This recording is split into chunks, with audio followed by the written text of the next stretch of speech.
invite everyone to stand and for the singing of our national anthem. And I need everybody here to join in.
Thank you very much. The minutes have been moved by Councillor Gazzola.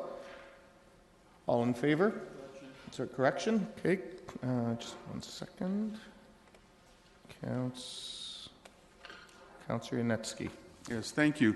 The minutes of December the 8th for the Community and Infrastructure Committee, on the front page, it does have that in the minutes noted correctly. But when you go to the subsequent pages, it refers to Finance and Corporate Services as the title through the rest of the minutes. So if anyone is referring to it, they may get confused as to which committee it was. So just a matter of a correction of the title. Staff have indicated that they've already, they just nodded that they've already corrected that. So good. Thank you for catching that. Anything else? No? So all those in favor? Opposed? That's carried. Any pecuniary conflicts of interest? No? Okay. If not, we'll now then move on to delegations. We have a couple quick ones, so we'll start with those. 5A, Glenn Shields. I believe you're here for the New Dundee Road Sanitary Sewer Financial Agreement. Welcome.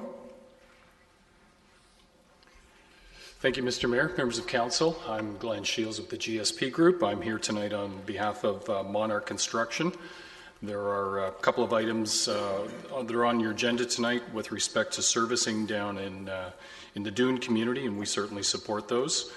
The tenders have come in for the new pumping station and the force main, and those are already addressed in some agreements that Monarch entered into with the city. There is a new one tonight, or a new item that we've had to take care of, staff report INS 14091. And that's with regard to another small sewer on New Dundee Road. This report is requesting authorization to enter into an agreement for this sewer works, and Monarch is certainly working hard with staff and finalizing the agreement and posting the LC to provide for this. This is one of those kind of unique circumstances. The sewer is required for the development, and if it was in a city street, Monarch would simply go ahead and do it as part of their undertaking, but because it's in a regional road, Monarch can't do the construction, the city has to do the construction, so we need this agreement so that we can post the money and have the city do the work. So we're here certainly in support of this and ask for your support on this matter too. Okay, great, thank you. So focusing primarily on Committee of the Whole, item 3. Councillor Fernandez, you have a question? I do. So if we're only focusing on that item. That's the one we're dealing with right now, yes. Okay. Sorry, I apologize. Now, item number 3 is emergency services. Is it not? Sorry. No. B3 page 2 of Committee of the Whole. Okay. Thank you. Thank you. Not like I haven't done this before. I'm sorry about that. I guess just a couple of questions that I have is related to the ability and the commitment from Monarch to make sure that sufficient funds are available to cover the cost of this project. And when I look at well, this is number 3, but will you be speaking to the other 2 projects as well? The other 2 being? The other 2 tenders? No, the tenders, I think, are straightforward. Monarch's already entered into an agreement to cover those. Okay. I guess my question would be, is Monarch covering our staffing costs as well? I'm not certain about that. Staff may be able to better answer that question. Because I noticed that there's a $135,000 engineering fee, and wondered if that was for our staff or if that's for consultant. Mr. Kagi? Your worship, through you, yes, the entire cost of the project will be covered by the developer. Okay. Okay, that's my only question. Okay, Councillor Gazzola? I don't have a question on this. Are we going to deal with the 2 tenders? No, right now? we'll come back to the tenders later on. Oh, I thought you could deal with them now. Oh, it doesn't matter. Okay. I have a question on the tender. Okay, those are questions that staff can handle. Yeah, So okay. the delegation was only here for item number 3, correct? Yep, okay. So do I have a mover? Moved by Councillor Yanetsky. Any discussion? All those in favor? Not for Committee of the Whole. Do I? Do I need? Oh, okay, we're not in Committee of the Whole yet. Okay, so seconded by Councillor Davey. All those in favor? Opposed? That's carried. Thank you, Mr. Shields. And then just very quickly, we'll also deal with item 5.3 under Committee of the Whole, which is the sign request. Mr. Mirsad Kaplani is here. Did you want to speak, Mr. Kaplani, or are you just here in support of your application? Just in here in support. Any questions? Somebody want to move that? Moved by Councillor Davey, seconded by Councillor Fernandez. Any discussion? All those in favor? Opposed? That's carried. That's approved. Thank you. Okay, we'll now move on then to 6B, which is Mr. Kurt Frey. Welcome, Mr. Frey. Hi. I just want to remind all delegations that they have 5 minutes to make their presentation. Good evening, Mr. Mayor and councillors. My name is Kurt Fry, and I'm a lifelong resident of Kitchener, and I've lived in what is now Ward 9 for almost 35 years. I am here again to once again speak about the exemption to boulevard parking enforcement. Recently, I emailed councillors with some of my concerns. Let me begin here by reiterating that the number of boulevard parking enforcement tickets issued by the city in the winter of 2013-14 fell to a meager 42 from previous years, due in part to a change to complaint-based enforcement. INS 13028 notes that, and I quote, records indicated that there were 84 complaints received in 2012 with respect to boulevard parking, resulting in a total of 930 tickets being issued for this offence, unquote. While not directly comparable to the figure for 2013-14, the number of tickets issued in 2012 is without question substantially higher. I want to be very clear that the change in enforcement methodology is highly significant and that residents are generally reluctant to report infractions by their neighbours unless presented with no other viable alternative. Quite simply, no one wants trouble at home. Allow me to give a personal example. Throughout my time in Ward 9, some of my neighbours had at various times parked, stored, and or repaired multiple vehicles, frequently unlicensed, on their driveways and in their yards. I consciously chose not to report these neighbours, primarily to keep the peace. If, however, city bylaws were being vigorously enforced on a non-complaint basis, then certainly most, if not all, of these individuals would have been cited for infractions. Today's concern, however, lies in the fact that boulevard parking will enable each of these same property owners to legitimately squeeze one additional vehicle onto their respective properties. But this is only one example. In 2004, Council supported the General Design Principle, DTS 04164, with which I wholeheartedly concur, and I quote, that city streets be recognized as an extension of the open space system, and that the city encourage streetscape designs that respect the surrounding context and improve the quality of the public realm, unquote. By way of this principle, impacts of the automobile on urban land use and on community life, as well as the need for greater attention to the creation of environments for people, were noted. But as mentioned in my prior example, lifestyle choices such as multi-vehicle ownership and garage conversions for storage, work, and or repair purposes have significantly impacted and continue to impact both community and the environment, contrary to the intent of the aforesaid general design principle. Moreover, in recent years, governments at most levels have increasingly focused on the promotion of healthy living and a healthy environment. Yet, by undertaking parking measures that enable greater car ownership and alternative garage uses, neither of the aforementioned governmental objectives will be accomplished. As such, it is noteworthy that the neighbouring cities of Waterloo and Cambridge have not seen a need for exemptions to the enforcement of boulevard parking.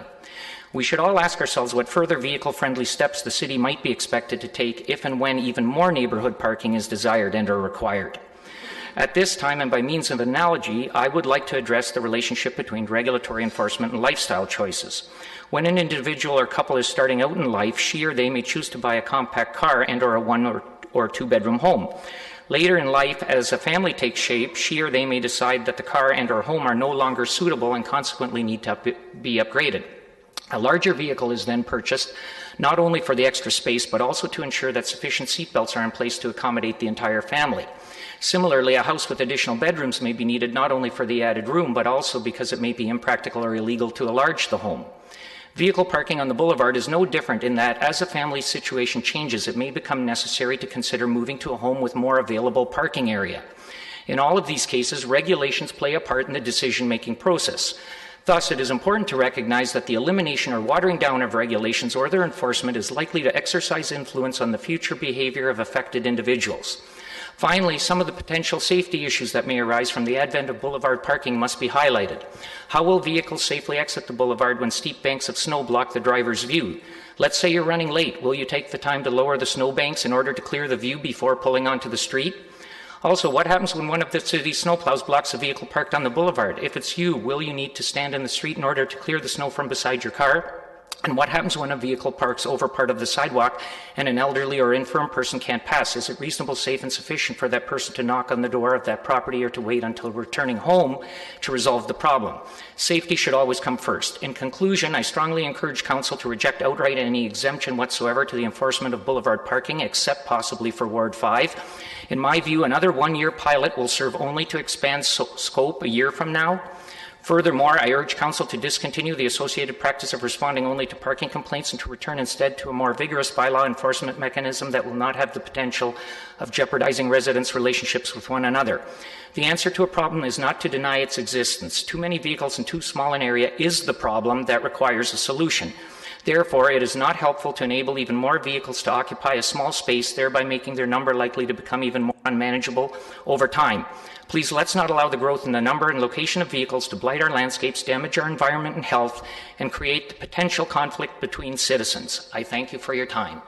Thank you very much. And I apologize for reading quickly, but I wanted to make the 5 minutes. And you were just over, but you did a good job. So thank you very much, and apologies for the incorrect pronunciation earlier, Mr. Fry. No problem. Any questions? There don't appear to be. So thank you. Thank you very much for that. So perhaps I'll. I think you were the only person speaking to that item. So, Councillor Ioannidis, can you bring that item forward, please? Item 8, Clause 8 of Community and Infrastructure Services.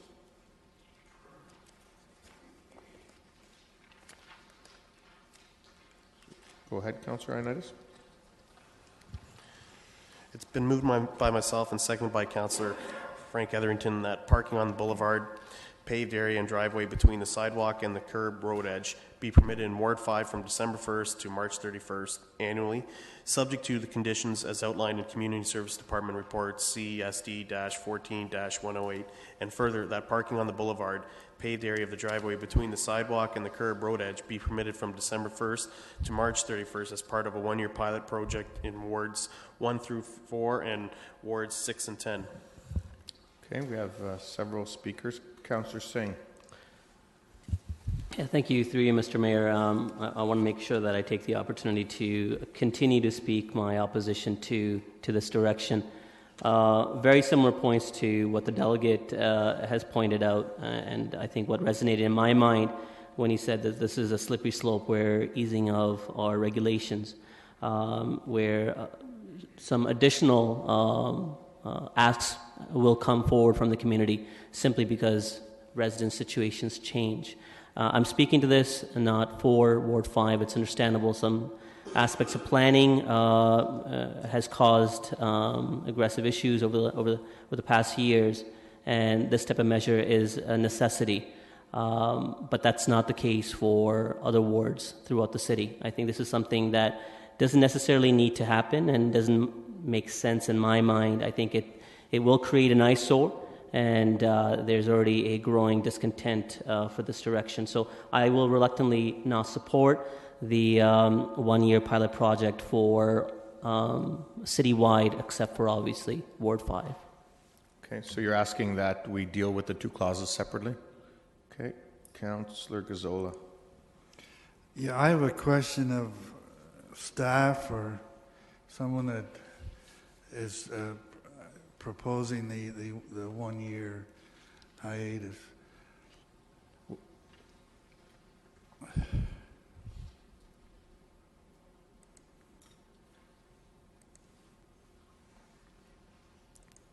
Go ahead.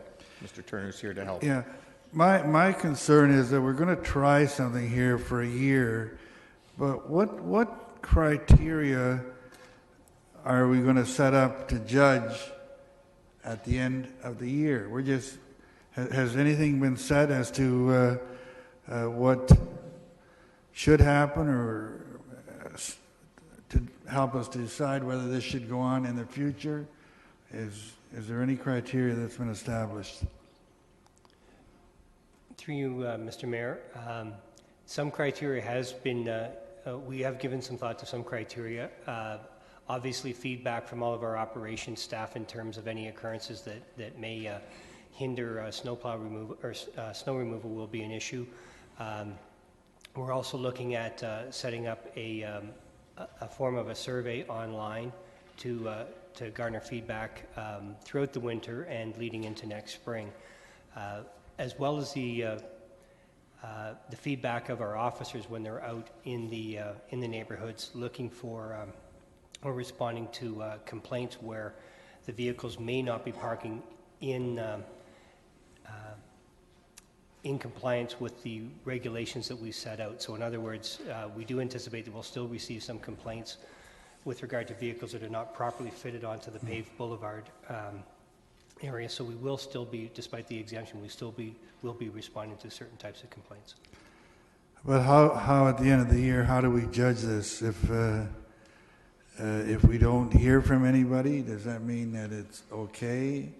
Or if we only hear 10 complaints, is that okay? How do we make that decision? Through you, Mr. Mayor, as indicated, we plan to ask the public through a series of online questions. So I gather then if the public don't want to carry on with this after this year, whether they like it or not, if they have to complain in order to stop it at the end of the next year. Is that what I'm hearing? Through you, Mr. Mayor, I guess in a roundabout way, yes. What we're asking them to do is give us their opinions. I wouldn't necessarily call it a complaint. Certainly complaints with regard to the actual parking will be investigated, but in terms of asking for feedback through a form of online survey, I think that's an opinion, not necessarily a complaint. Yeah. Well, I didn't mean it in that sense, but I meant to hear public engagement, to hear from the public. But okay, fine. I have a brief comment. I didn't support this last week when we dealt with it in committee. I said it's nice to have a week to think between making a decision and a ratification. I've heard from a few people, including Mr. Fry, who sent a letter to all of council, that people are concerned about it as to what it's going to do to the aesthetics in our community. I have no problem with Ward 5. We've made that decision, and the situation there is a little different, but I don't feel anything will come out of out of a year trial, other than things may not occur this year, we don't hear from anybody, and then it's in place. So I won't be supporting it this evening when we vote on it. Okay, thank you. Councillor Fernandez? Yes, Mr. Turner, I guess one of the suggestions that the delegate had was that we vigorously enforce our present bylaw. Can you give us an understanding of what that would entail if we were to do that as opposed to our complaint-based enforcement now? Through you, Mr. Mayor, what it would involve is the officers probably in the overnight periods when we're actively enforcing the 3-hour or the winter parking prohibition, that they would also be, if directed by council, to actively enforce all vehicles on boulevards. The approach last year, to remind council, the approach that we took last year, given the feedback that we're getting from some members of the public that were saying that they would have liked to have seen it in their ward, we specifically made the decision not to proactively enforce in the other wards, that we would only respond to complaints, given the fact that we were providing an exemption in one area and going wholeheartedly or vigorously, as the word's been used tonight, proactively in another area seemed to be a significant diversion or a significant separation on the spectrum. Did you find that you when you were enforcing the bylaw of no boulevard parking in all the other wards except Ward 5, did you find that you were bombarded with more complaints? Was there a obvious misunderstanding that people thought it was allowed throughout the city? Through you, Mr. Mayor, the actual number of complaints that we received last year was less than our 5-year average, and without looking through the report again, I can tell you that it was less than the 5-year average, so it was lower than normal. But we didn't really see much in the way of a feedback from the residents of the city that were saying that they didn't quite understand. We had a few inquiries, but it didn't seem to be a pervasive sense that the exemption applied to the entire city. Okay, so there was a fairly clear understanding from the public in general that this was sort of area specific as opposed to a general exemption throughout the city. Based on the small volume of inquiries that we received with regard to a lack of clarity, I would say yes, but again, I can't speak for those people that may have misunderstood something but never called in. Oh, okay.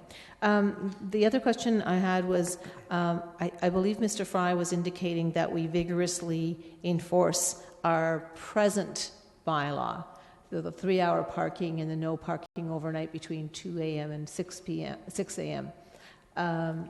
What would the implications if we were, because right now it's just complaint-based, right? If we were to vigorously enforce our present on-road parking, on-street parking? Through you, Mayor, there, during the winter months, and I'll separate out the two items because I believe you mentioned two items being the 3-hour limit. The 3-hour limit has always been on a complaint basis, but the overnight winter prohibition is proactively enforced on all streets throughout the city. Okay, I apologize. I think maybe what I was hearing from the delegation, and maybe I should have asked him that question, is was he referring to the months outside of the winter months, or was he referring to only the winter months? If you don't mind me answering, I was talking specifically to the boulevard parking at this point. And just to comment on the gentleman's comment, the 5-year average was 277. Last year it was 42. Okay, thanks, Mr. Fry. Normally, people don't come back up to the podium. That's fine. It's okay. Okay, no, I think I've got my answer. Thank you. Okay, Councillor Etherington. Just through you, Mr. Chair, in a nutshell, I agree completely with Mr. Fry. I reluctantly support this move in Ward 5 to ease a problem, which, by the way, is a problem of our making with small lots. But I completely oppose the pilot in my Ward 9 and other wards for similar reasons expressed by Councillor Singh. As Mr. Fry says, the answer to a problem is not to deny its existence, And if this is allowed in all wards, I think it will create an ugly mess and numerous safety and other issues. Thank you, Councillor Ellington. Councillor Marsh. Well, I just have a question for Mr. Turner. To what degree have we seen an interest in boulevard parking in areas outside of Ward 5? I personally, in Ward 10, haven't heard one request for it. Through you, Mr. Mayor, it's based on, and I mentioned last Monday's meeting that it was anecdotal, but we had received some inquiries throughout the year, or throughout the winter last year with regard to why we can't use it and why we can't have such an exemption. So when staff reviewed the issue, we're simply saying it's an option. It's obviously the will of council, but we were looking at it in terms of the original question, which was, what can we do to provide options to residents on the streets? So we put it forward as a viable option based on the pilot. But over the months of, or the 4 months of 2013-14, we didn't have a lot of feedback on either side of the issue. Thank you. Councillor Schneider. Mr. Turner, do you find that your staff might have a hard time vigorously ticketing an offense in wards where there's an exemption for Ward 5? Through you, Mr. Mayor, I think there's two challenges. They're not insurmountable, but there would be two challenges. The first would be that if we're proactively enforcing a bylaw that we don't normally proactively enforce, that's going to affect our timelines in terms of proactively enforcing the overnight prohibition, which is our focus during the winter months. So in other words, we're going to be on a street longer if we're proactively enforcing a couple of things. It's certainly not insurmountable, but it might just impact the amount of time that we get through the city. We try to get through the city in terms of monitoring every street about every 5 days, let's say. So that extension might play itself out. But sorry, Councillor, I'm not sure I quite caught the second part of the question.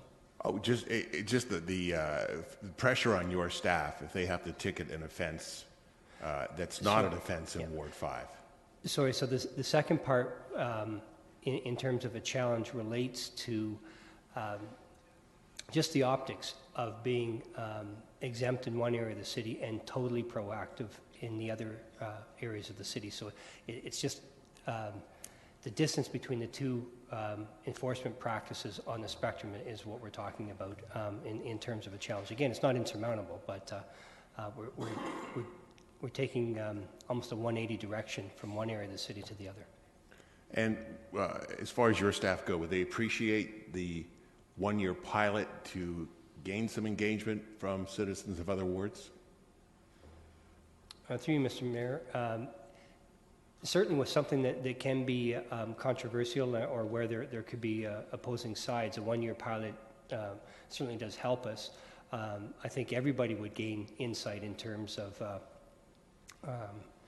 moving forward only on a pilot. But again, this is not necessarily a situation where we're saying that it should be all or nothing. Certainly if council wishes to just return back to our status quo from last year in Ward 5, we can do that.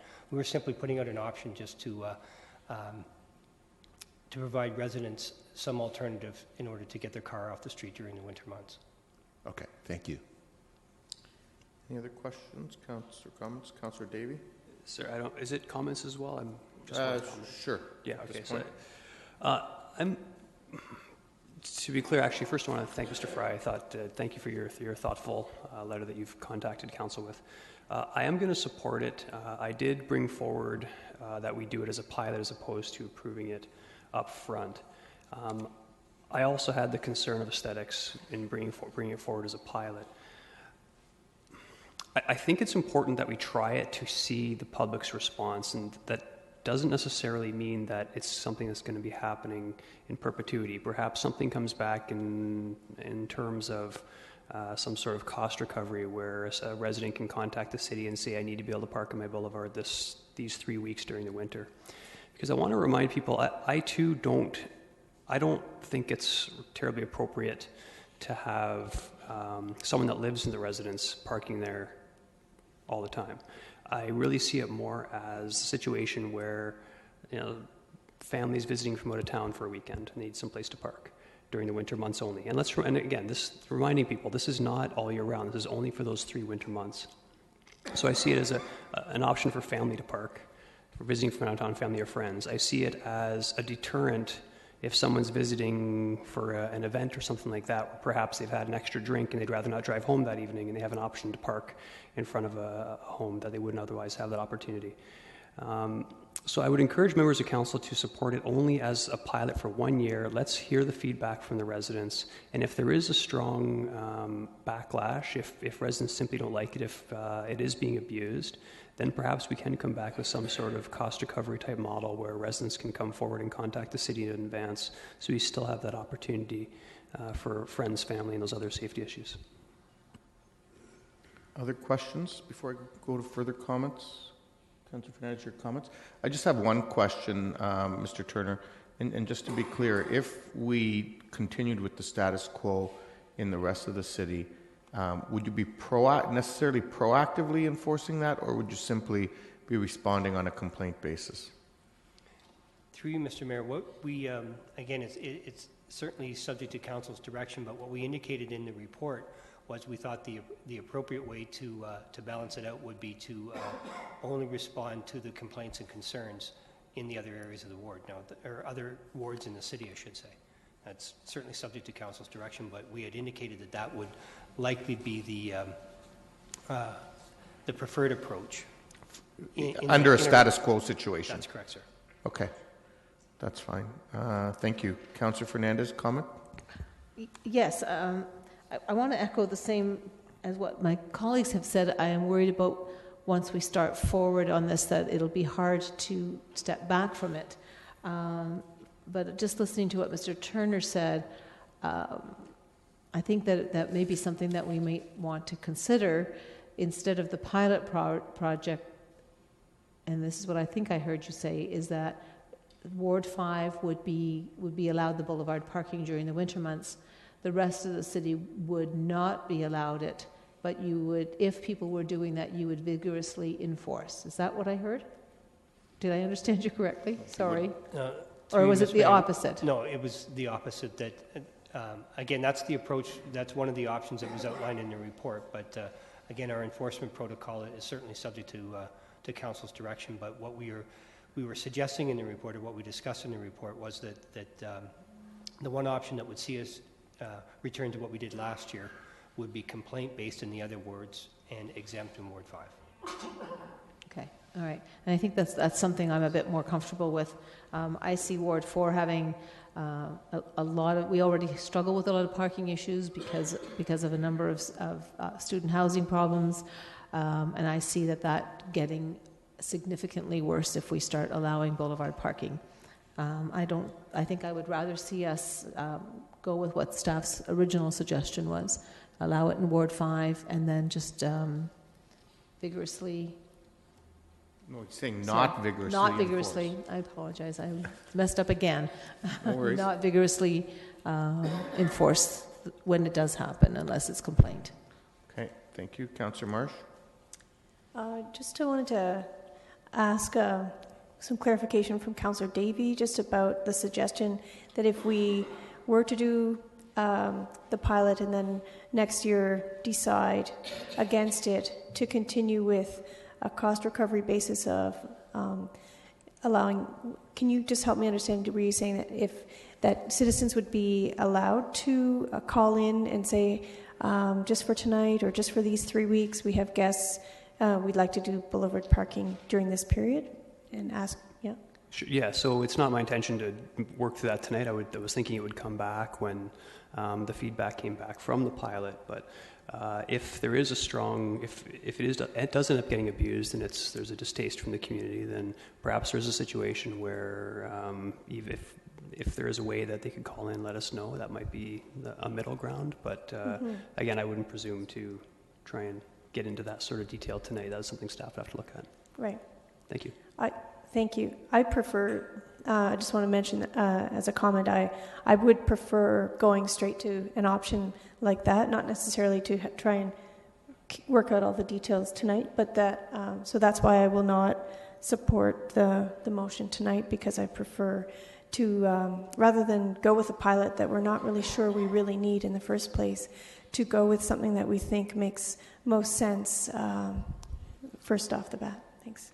Well, and just before I go to additional comments, for clarification, Mr. Turner, did you not say at committee a week ago that staff are already looking at an exemption, the possibility for exemptions during the winter months as something to bring back in the future? Through you, Mr. Mayor, we have been exploring, and it's part of the customer service strategy that's going forward, a system of online, or a system that would be online that would allow people to ask for exemptions to overnight parking. However, that would typically be for the spring, summer, and fall, for the 8 months when the bylaw, the overnight prohibition, is not in effect. At this particular point, we are reluctant to provide for an exemption process during the winter months for overnight parking, because it is counterintuitive to our purpose, which is to try and get vehicles off the streets. So again, we haven't necessarily played it out in its fullness, but at this particular point, if I had to give you staff's position, it would be that we would not want to go down, which could also be a slippery slope, of granting exemptions during the wintertime. Okay. Councillor Gazzola, had a comment? Yeah, I've heard Warren, but my mind hasn't changed. I've heard from a few people who are opposed to it, but I really have heard nothing from people that want this.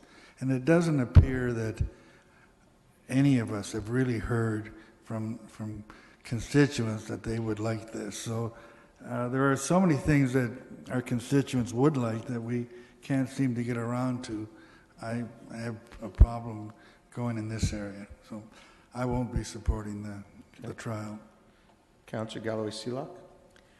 I can say that I've heard plenty, but again, Ward 5 is being dealt with separately, and I do really appreciate that, but I've heard from plenty of people who are in favor of this within Ward 5. So I kind of find myself tonight in a little bit of a difficult position, because Ward 5 is being dealt with separately, and potentially the way it's looking, I may have the deciding vote on whether it goes citywide or not, as I've been keeping track of where people are sitting. And so I find myself in a very difficult position tonight, because while I'm hearing support for Ward 5, and I appreciate that very much, I don't know entirely what to do with the rest of the city.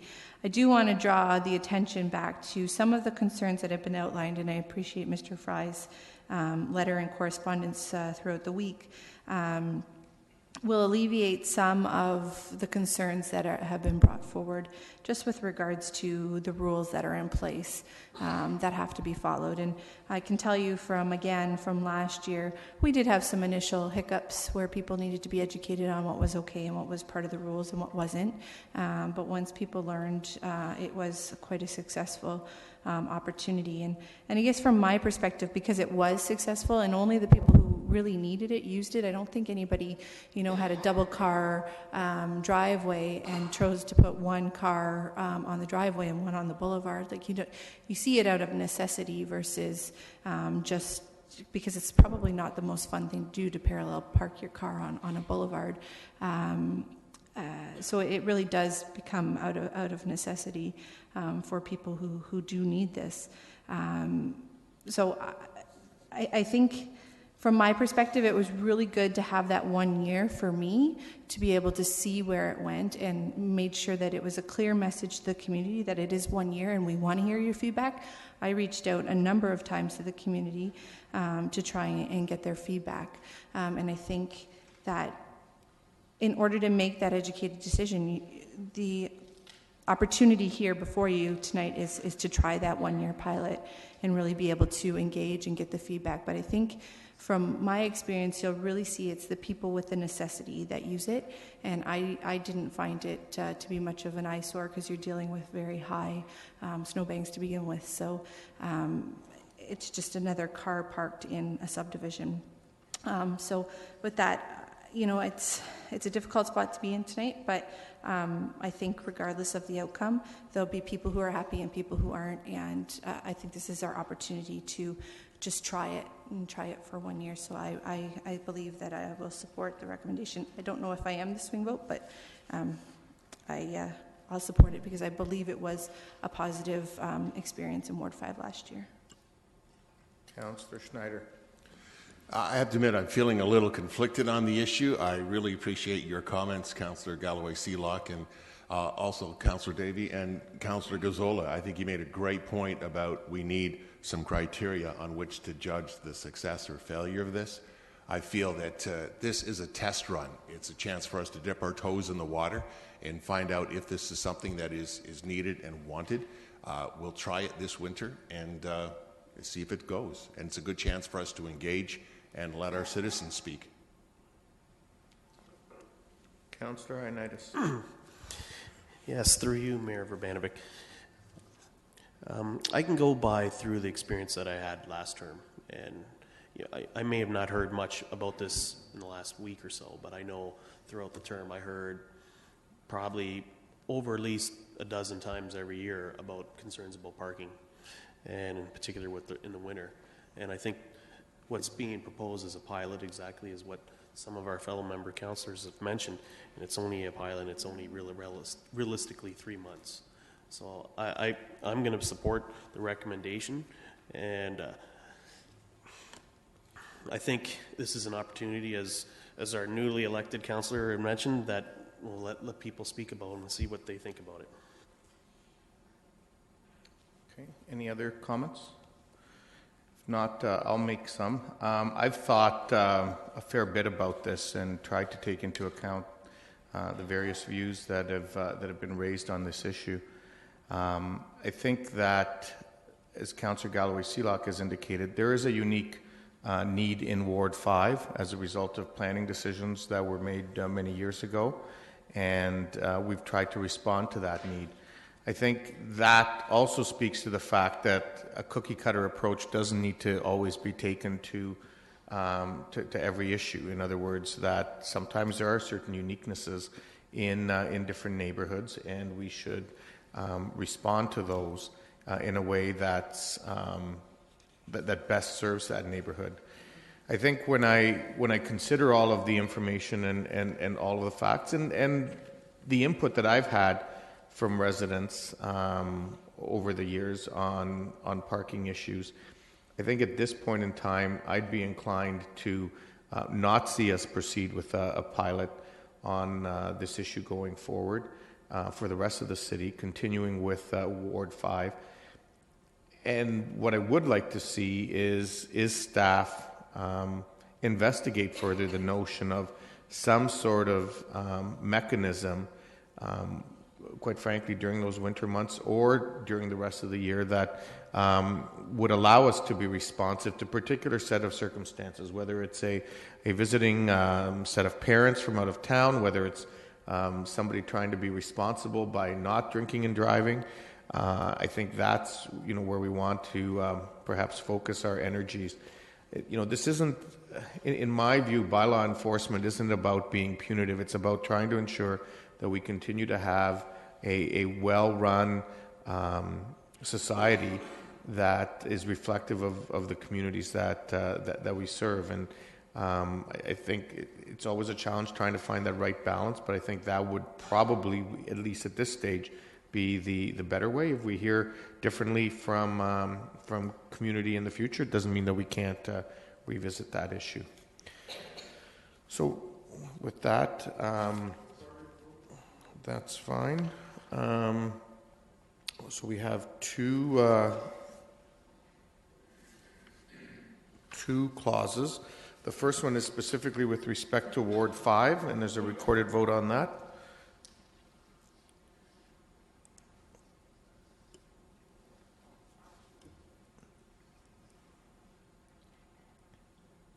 Has everybody voted?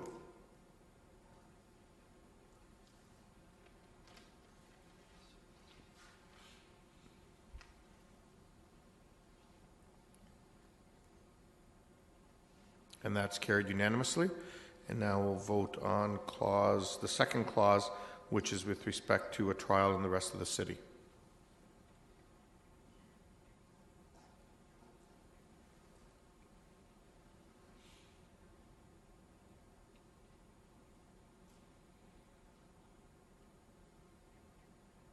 All those in favor? All those opposed? And the motion doesn't carry. Does anybody want to put anything else forward at this point? No? Okay, so staff, you'll potentially look at the broader issue? Okay, Councillor Fernandez? Yes, I would like to encourage staff to take a look at some anecdotally or take some note of the kind of comments and the calls that we get during those months for parking, especially during our winter. And if you see a surge of requests for boulevard parking or additional parking or exemption of parking, I think that was something that Mayor Verbanovich mentioned, that you can bring that forward to council, and then we can maybe revisit the whole idea of how we're going to deal with either boulevard parking or some kind of an exemption program. Councillor Davey. Well, yeah, I was just going to suggest that I prefer that we actually vote on it and ask staff to return with the feasibility of having some sort of cost recovery program for the very issues we discussed in terms of being safe, drinking and driving, and family, that sort of thing on a temporary basis. So, I guess just to clarify, what do you mean by a cost recovery program? Well, staff may wish to have, if it requires a situation where staff needs to have there's actual staffing costs involved, they may want to have some sort of cost recovery coming back. I'm not saying it has to be part of the case, but if they can't do it without incurring significant costs, I just want to be sure they have the freedom to include that. Okay. So are you moving that motion? Okay.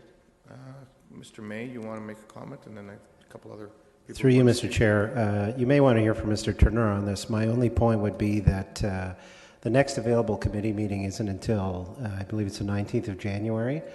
To be quite frank, I think that the amount of time that would be required to develop a program like this may be to the point where it would be not helpful for this winter season. But certainly Mr. Turner may be able to provide you with some more details. Mr. Turner? Through you, Mayor Verbanovich, I believe Mr. May is right that in order to do justice to this and to report back by what's effectively the end of January, half the winter would be over. So I wouldn't be confident in saying that we would be able to bring back a solid position and a solid set of inputs in that short period of time. Well, and just to be absolutely clear in terms of me raising the issue, I can't speak for Councillor Marsh. It wasn't with the expectation that it would happen very quickly. I think it's something that needs to be looked at properly, look at what Waterloo and others who have the experience, what their experience has been. And if we're going to look at it and potentially do it, you want to make sure it's done right. So so if we're saying for next winter, maybe sooner. Councillor Gazzola. So I'll come back to you for that motion, Councillor Davey. Yeah, no, I think your suggestion was a good suggestion. I think staff were already working on that. I wasn't expecting to see anything come back for this winter. Quite frankly, I'm not interested in this cost recovery. I am concerned that there are occasions where people have company and whatnot, or where people have had a drink too many or something. I have no problem with coming up with some kind of assistance to those people, but the fact that we have to start putting a cost on it starts to compare to two types of health service. Well, I think in fairness, what Councillor Davey has said is he's left it wide open for staff to look at, and they'll make their best recommendation, as they always do as professionals, and then it'll be up to council to decide. All right, so let's leave the words cost recovery out of the motion. Well, okay. I said I'll come back to Councillor Davey for his motion. Mr. May, you wanted to add something? Yeah, through you, Mr. Mayor, perhaps we can make this even easier. There is already a body of work on our work plan to look at the use of an online system to create this kind of an exemption process. I would suggest that staff could commit to you that for not this winter, but for next winter, we'll come back in a timely manner with a report, an update on the online process, and if that's not going to be ready by 2 winters from now, then an offline process that we could engage. Okay. So it sounds what you're saying is we don't need a motion. Okay. Thank you. Councillor Galloway-Seelock. Yeah, and that's exactly what I was going to bring forward, because I happen to have the committee report with me, and the report from 2013, the third clause of it says that staff be directed to investigate the feasibility of a formalized parking exemption process that may include online reporting and report back to council. And that was something, because parking issues are such a problem in Ward 5, that we've tried to solve the winter parking problem with the boulevard parking, but there continues to be that ongoing problem throughout the year.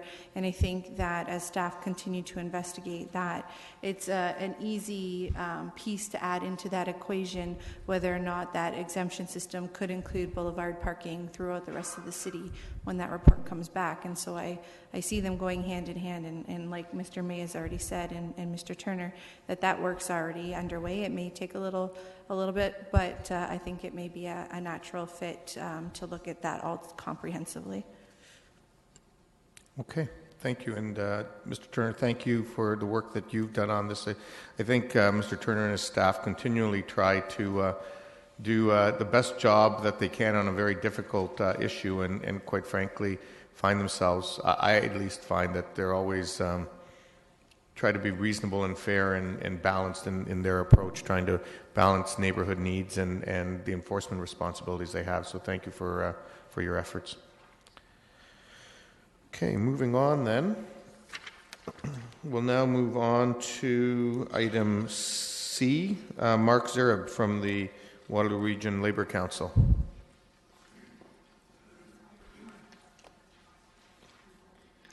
Welcome, Mark. Thank you, Mayor Verbanovic, and thank you, councillors, for letting me come and speak to you today. I think I've forgotten what I was going to talk about now that we had this engaging conversation about parking. I want to tell you a little bit about the Waterloo Regional Labour Council. We're a body that has 35 unions affiliated to it. I am not the new president of it, but I am the president of the Labour Council. We have about 26,000 members when you add up the members of the 35 unions affiliated to the Labour Council. And that means that we do have a fair amount of reach when we can all get on the same page and communicate to our members with a single message. That doesn't happen very often. You'll be aware of one time very recently where it did happen in our campaign to endorse candidates in the municipal election through the Better Choices Waterloo Region Coalition that we played a leadership role in creating. But as you know, not all the names that were on that pamphlet were elected, and many of you around this horseshoe are very happy that that is the case. But I'm just making the point that we do have means of reaching a fair number of people, and I'd like to invite you to take advantage of that. We certainly have opinions on a number of municipal issues or issues affecting municipalities, and we'll be trying to bend your ear over the next 4 years with some of our opinions on some of those things. But I would like to invite the reverse of you, that if you have issues that you think that our members should hear about, please pick up the phone and call us. I'm going to be distributing a report before I leave with my business card on it, and I'd like you to feel free to call me at any time to talk about an issue, even if it's something that you would like Labour's perspective on before you. Oh, thank you. Before you make the issue public, you could call and talk to us about it to hear what our leadership has to think about it. I'll give you an example of some of the issues that we have brought to municipal councils in the last term. We were fairly outspoken on the whole issue of public-private partnerships, or P3s, and that's the mechanism whereby public institutions like municipalities get into partnerships with private sector partners to make large investments in things like building arenas or light rapid transit projects. This is one where we spoke out about. So that's one issue that we've had some strong opinions on. In a similar issue, the Comprehensive Economic Trade Agreement, CETA, with Europe. We had some grave concerns about that international trade agreement, which is the first one affecting the actions of municipalities in Canada. So your municipality and all the rest of them across the country will now be bound by a set of trade rules that never before were municipalities bound by, and we have some large concerns about that. We're also involved in the campaign for a living wage in Waterloo Region.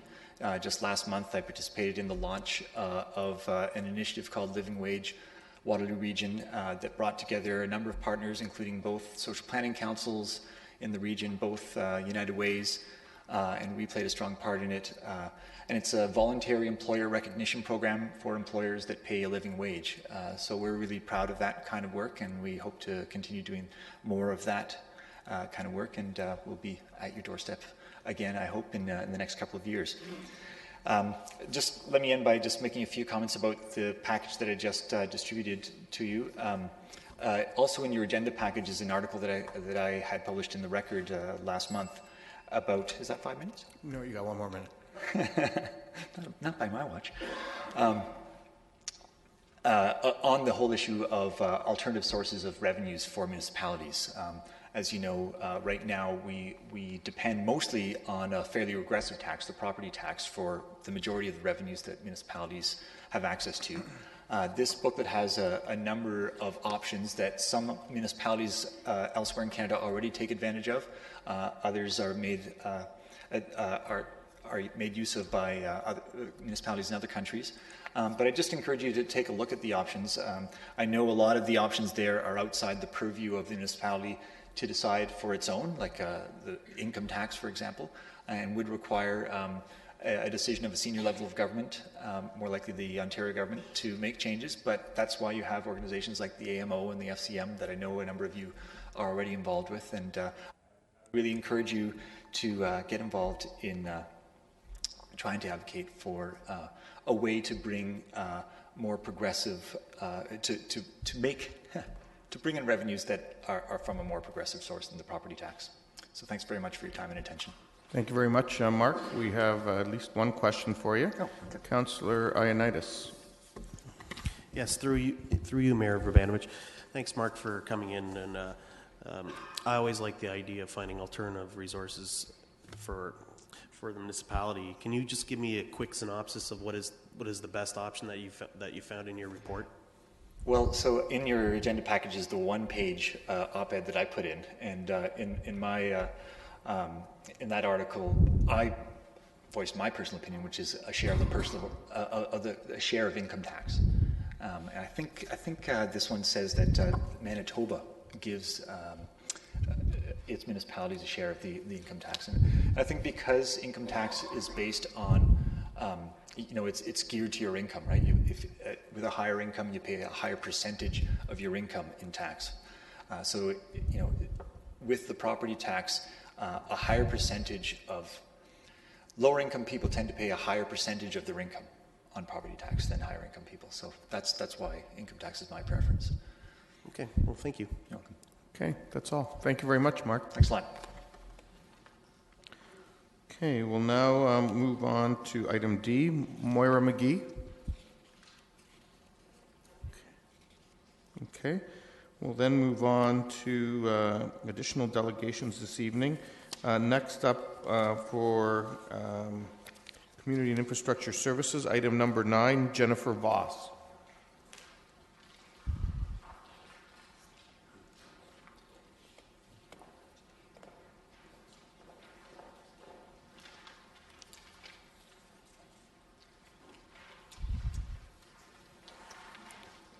Good evening, Mayor. Welcome, Ms. Voss. Thank you. Good evening. My name is Jennifer Voss. I'm with Activa. I'm here tonight to support the recommendations contained in the Infrastructure Services Department report on the petition for drainage to secure legal outlet. It's my understanding at the committee there was quite a few questions and discussion on the issue. I'm here tonight to request that Council give approval to proceed with the process and to allow for Activa to secure a legal outlet through the Drainage Act process. It is our understanding that the area landowners are not opposed to the drainage petition process itself, and that any questions with respect to the establishment of the outlet or how the drainage is being resolved, how the drainage is being handled on the lands, will be resolved as part of the actual drainage petition process. We therefore support the recommendations contained in staff's report and would request that Council proceed with the petition, which would enable us to proceed with our planning applications once the legal outlet is established. If there's any questions, I'm happy to answer them. Okay, thank you. There is one question at this point. Councillor Fernandez. Yes, thank you, Ms. Voss, for coming in. How often has Activa used this Drainage Act? Pardon me? How Sorry? often in the past have Activa used this Drainage Act? This is, we're finding that we're using this option more and more because it's becoming an issue in a lot of our development applications, but we're new to the process as well. We have a drainage petition currently in process for our lands on Trustler, and that's through the township. So can you help me understand why it's becoming more and more of an issue than it was in the past? Is it because of disagreements between landowners? Not necessarily disagreements between landowners. I think it's staff is now requiring that legal outlet be established prior to processing development applications. So we're in a catch-22 in that we've submitted a planning application, a zone change in this particular case, and we're required to establish or secure the legal outlet prior to staff processing our zone change application. Okay, so if staff is requesting that you that you are required for a legal outlet for drainage, that's not a new situation, is it? It's relatively new, and each kind of development application is different in the circumstances with respect to drainage. And we're learning, because we're new to the process as well, that the Drainage Act is a mechanism used to allow for a third-party, independent, qualified drainage engineer to assess exactly what is required and to develop an equitable situation or a recommendation that would be fair to all landowners involved in the process. Okay. You said that the landowners were not against the Drainage Act. So what are they against then? They're not against anything at this point, to my understanding. When the city had the meeting with respect to the drainage petition to advise the surrounding landowners that they did receive a drainage petition, they weren't in opposition to the actual process. As part of the process, the drainage engineer will provide a recommendation of what type of outlet is required, if there's easements required, if there's drainage works required to facilitate the drainage, and they may or may not be opposed to whatever solution the engineer recommends. Okay. I'm hoping we're going to hear from the ward councillor on this. The ward councillor had asked to receive, I think, oh no, pardon me, it was Councillor Mars had asked to receive some information about the communications between Activa and the landowners. Were you able to provide any of that? I don't understand what specific information was requested with respect to Activa and the adjacent landowners. We did have a meeting with the city. City staff had arranged a meeting with Activa and the landowners in, I believe, September to discuss the drainage process. But no meetings since last week have taken place? No. Okay, thank you. Councillor Gazzola? I don't have a question of the delegation. I do have of staff. Okay, I'll come back to you. You can buzz in again. Councillor Netsky? I don't have any questions, but I have comments. Okay, if you can hold off and we'll come back to you. Councillor Gazzola, question of staff. Yeah, I just want to make sure that I clearly understand this. From what I understand, from what we have discussed last week, that if we go this route, which is it's the provision in the law to go this route, that in going the route, we hire an engineer who has the interest of the city, primarily the interest of the city, and who does come up with an answer as to what should or should not happen, and the consultant, the engineering consultant that we hired, the bill for that has to be footed by the applicant, right? And in going through the process, this Drainage Act process, is it like an OMB hearing where all the sides to the issue have an opportunity to present their case?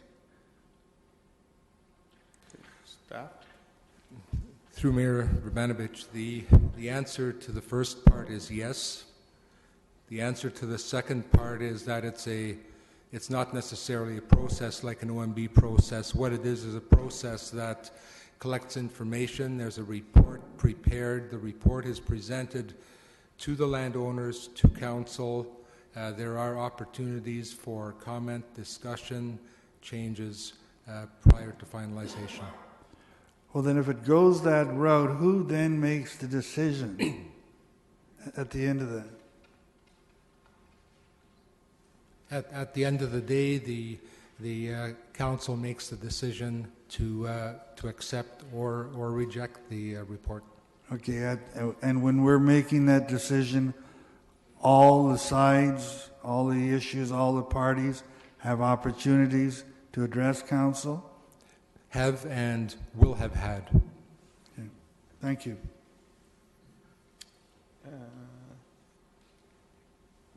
I see several people. Councillor Singh, are you just bringing the motion forward? Yeah, that's right. No, actually, I had a question of staff as well. Okay, go ahead. I think Councillor Gazzola did ask it. My primary concern on this one is this is something that we haven't dealt a lot of with this sort of applications. So I wanted to make sure that council received some confidence that all opportunities had been made available between the two parties and the other residents, in ensuring that they've tried to make reasonable effort to come to some sort of settlement, and the city has that assurance of comfort level as well. Are staff able to comment on that? Through Mayor Vrbanovich, staff are not aware of any discussions prior to September. I'm familiar with that as well, but I'm saying since September. Since September, we had the September meeting. Between that meeting and today, I believe Ms. Cooper had one point of contact, which was made last week, and provided an explanation to that landowner. Okay. And that letter, was that circulated to council as well, or? To the ward councillor. To the ward councillor. Okay. Thank you. Councillor Yanetsky, you had a question? Comment? Okay, Councillor Galloway-Seelock. Yeah, my questions are of staff. So we know that there's no agreement that's been reached between Activa and the landowners, hence why we're here today with this. With the report that would be coming forward, would it be through the engineering report, if there was any compensation needed to be given to the landowners because of the access or easement that the drainage is going to need on private property, does that get settled through this act? Through you, Mr. Mayor, it would get settled. It would be in the engineer's report, any recommendation for compensation. Okay. And then my other question is, what happens if council rejects the report that comes forward from a professional engineer? I want to understand the ramifications of that decision, because we've learned, in the past when we're dealing with other engineering reports, we have final say, but technically we don't have final say. So I just want to be clear. I would defer to our legal counsel, but I believe that it can be appealed. However, I would ask Leslie to make comment. Ms. McDonald? Yes, through you, Your Worship. There's a couple of processes under the Act where it can be appealed to a referee, and it can actually go to a Superior Court judge as that referee, so they would review all the facts and provide direction and render a decision. So there's various mechanisms throughout each stage for opportunity to appeal. So we have final say, but we don't have final say. But the one piece that we can hang our hat on is that we would be hiring an outside engineer, so city staff could still represent us if we end up down that appeal road. That's correct. Okay. At the appropriate time, I have some comments, and I'm prepared to move the recommendation. Okay. Councillor Fernandez, you making comments, or do you have a question? Based on Okay, go ahead. For Ms. McDonald, you said it would go to a referee or to the Superior Court. Would any of those tribunals include the OMB? No, I don't believe so. It's through this definitive process with the Superior Court judge. Okay. And if there were costs, if council turned down the engineer's report, didn't accept it, and there were costs, would the city have to pay costs, or would it be on the back of the developer? Like if there was an appeal that went, if there was any costs on behalf of the city, who would be paying for those? I can't give you the definitive answer this evening. My recollection in reading the Act is that the Superior Court judge could make any award it wished, but I believe in this particular case, Activa has already indicated that they're prepared to pay the cost of the process, so that's really what the municipality can rely on. Okay, great, thank you. Councillor Gazzola, you had another question? Just a quick, I want to clarify too that, and I think this was discussed last week, if we turn this down tonight, we don't approve it tonight, the path is still open, and I think our staff suggested that the next route would be for the applicant to go somewhere else, and that wherever they go, they're going to say, go back and use the Drainage Act. Yes, the council's decision tonight could be appealed to the tribunal, which is called the Agricultural, Food and Rural Affairs Appeal Tribunal. At that point, that tribunal could send it back to council and give council instructions to proceed contrary to its original decision. Can I ask you, is that likely to happen? I can't answer in that regard. It's not been something that we've had enough experience in.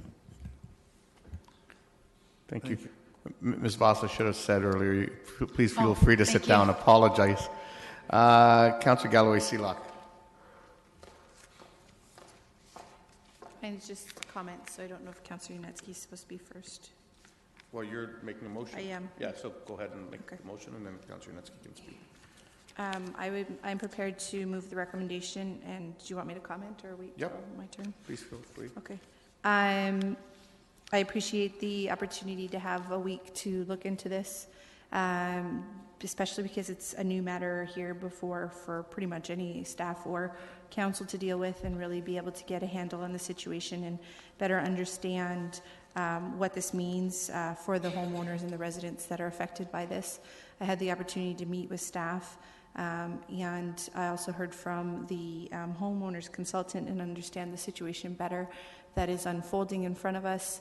The residents aren't opposed to moving forward with this, and some of the things that I've learned, it gives me much more confidence in being able to move forward, knowing that the residents who would be affected by this outlet will be looked after throughout the entire process. And that it will end up coming back to council. So I do appreciate committee and council's indulgence in giving this another week so that I could better understand the situation, and so I'm prepared to move forward with staff's recommendation. Thank you, and I should have done this. Do I have a seconder? Councillor Hernandez? Okay, Councillor Yanetsky. Okay, thank you very much. I'm rather surprised that we're spending so much time on an issue that's basically straightforward in terms of planning and engineering practice. We have an issue of pertaining to grades. In my previous career, I was involved with some of these land issues in this particular area, and I'm totally familiar with it. And you have to move forward. Engineering is correct. This is the correct process. The same with the delegation. What's going to happen is that they'll go back. If this is approved, it goes forward. The engineer consultant is hired. They do their analysis. They come back with a recommendation of and maybe some alternatives and options, and that's what we'll have to take a look at. It's a proper process for moving development along. Most of the time, development connects to abutting properties. We have a scenario here because you've got some wetlands involved and 2 or 3 other property owners for the outlet. It's very challenging. So this is what they're resorting to this particular process of having the going through this natural drain, this particular act process. So I'm prepared to support this because this is the proper, good planning and good engineering in terms of following through. Councillor Fernandez. Thank you. I'm glad to hear from the ward councillor that was really critical to whether I was going to support this or not. I still feel very uncomfortable when I read in the application that because of the fact that there was not an agreement and that there was challenges with the agreement with the landowners, I just feel that this might be opening a door to the new way to pressure landowners, adjacent landowners to development into, if there's anything to do with drainage, that they will want to go through this process. So I'll watch this very carefully. I'm still undecided as to whether I'm going to vote, but I will be watching this very carefully to see if this is the new way that we're going to see coming forward. Councillor Gazzola.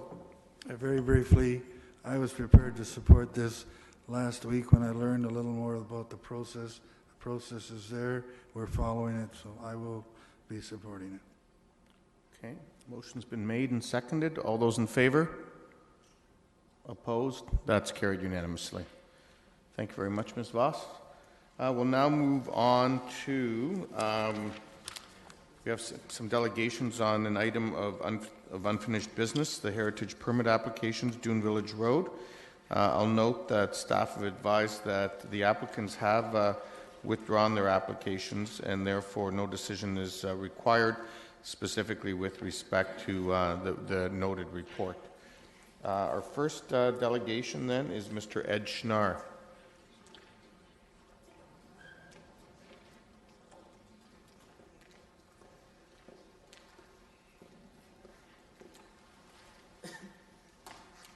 Welcome, Mr. Schnarr. Yes. Mr. Mayor and Councillors, my name is Edward Schnarr, and I live at 1121 Dune Village Road. My wife has lived in Dune her whole life. I have lived there for the past 37 years. I am here tonight on behalf of many of the residents of Upper Dune to thank the Heritage Planning Department and Heritage Kitchener for upholding the city's Kitchener's strategic plan to honor, protect, and conserve our community's unique heritage. One of the social objectives of our heritage plan is to enable the resident community to participate in further development of their village. We are more than willing to do so. I feel a definite procedure needs to be developed in order to inform the community of how and when new development is proposed. In my opinion, Bylaw 8817 is very clear and does not need to be changed. It just needs to be followed. Thank you for your time. Thank you very much. Any questions of Mr. Schnarr? Councillor Fernandez? No questions, but thank you, Mr. Schnarr, for coming in. And I know that there is a lot of positive feeling about what's happened and what's taken place, but I think we have some steps that we have to look into a little bit further. When you say, I do have a question, when you say that the bylaw is clear, there were some discussions last week, or some questions last week, of delegations that they felt that there were some ambiguity to the bylaw. Is there, so you feel comfortable with the way the policy is? Yes, I feel comfortable the way the bylaw is. Okay, even without the discussion about size and massing and the possibility that another application could come forward? Well, if another applicant comes forward, we'd like to just know beforehand what they're building. Okay. With these two past ones, the only reason we found out was the real estate people. Someone wanted to purchase one of those properties, and the real estate person let us know that there was already a bid in for these two properties, and they were going to build these two big mansions. Okay. Other than that, last week it would have been, or last month it would have been passed, and we had no say. Mm-hmm. So you're concerned about the notification process as well? I didn't want. You're concerned about the notification process as well? Yes, there was no notification whatsoever. Okay, thanks so much for coming in. Councillor Marsh. Thank you very much, Mr. Schnarr, for coming in. I do have a question. My understanding, and I'm new at this, so forgive me if I'm mistaken, but my understanding is that there was a representative from your neighborhood association on Heritage Kitchener over the last term. Is that, and if that's the case, wouldn't that be the person who would be the correct individual to share any relevant applications back with your group? Well, from my understanding, it's just a volunteer position. So she never came forward, and I don't know what happened there. So it sounds like, we need to improve the processes a little bit to make sure that things are clear. Thank you. Okay, that's all. Thank you, sir. Okay, thank you. And our next delegation is Mr. Bruno Piscinen. I don't know if I pronounced it correctly.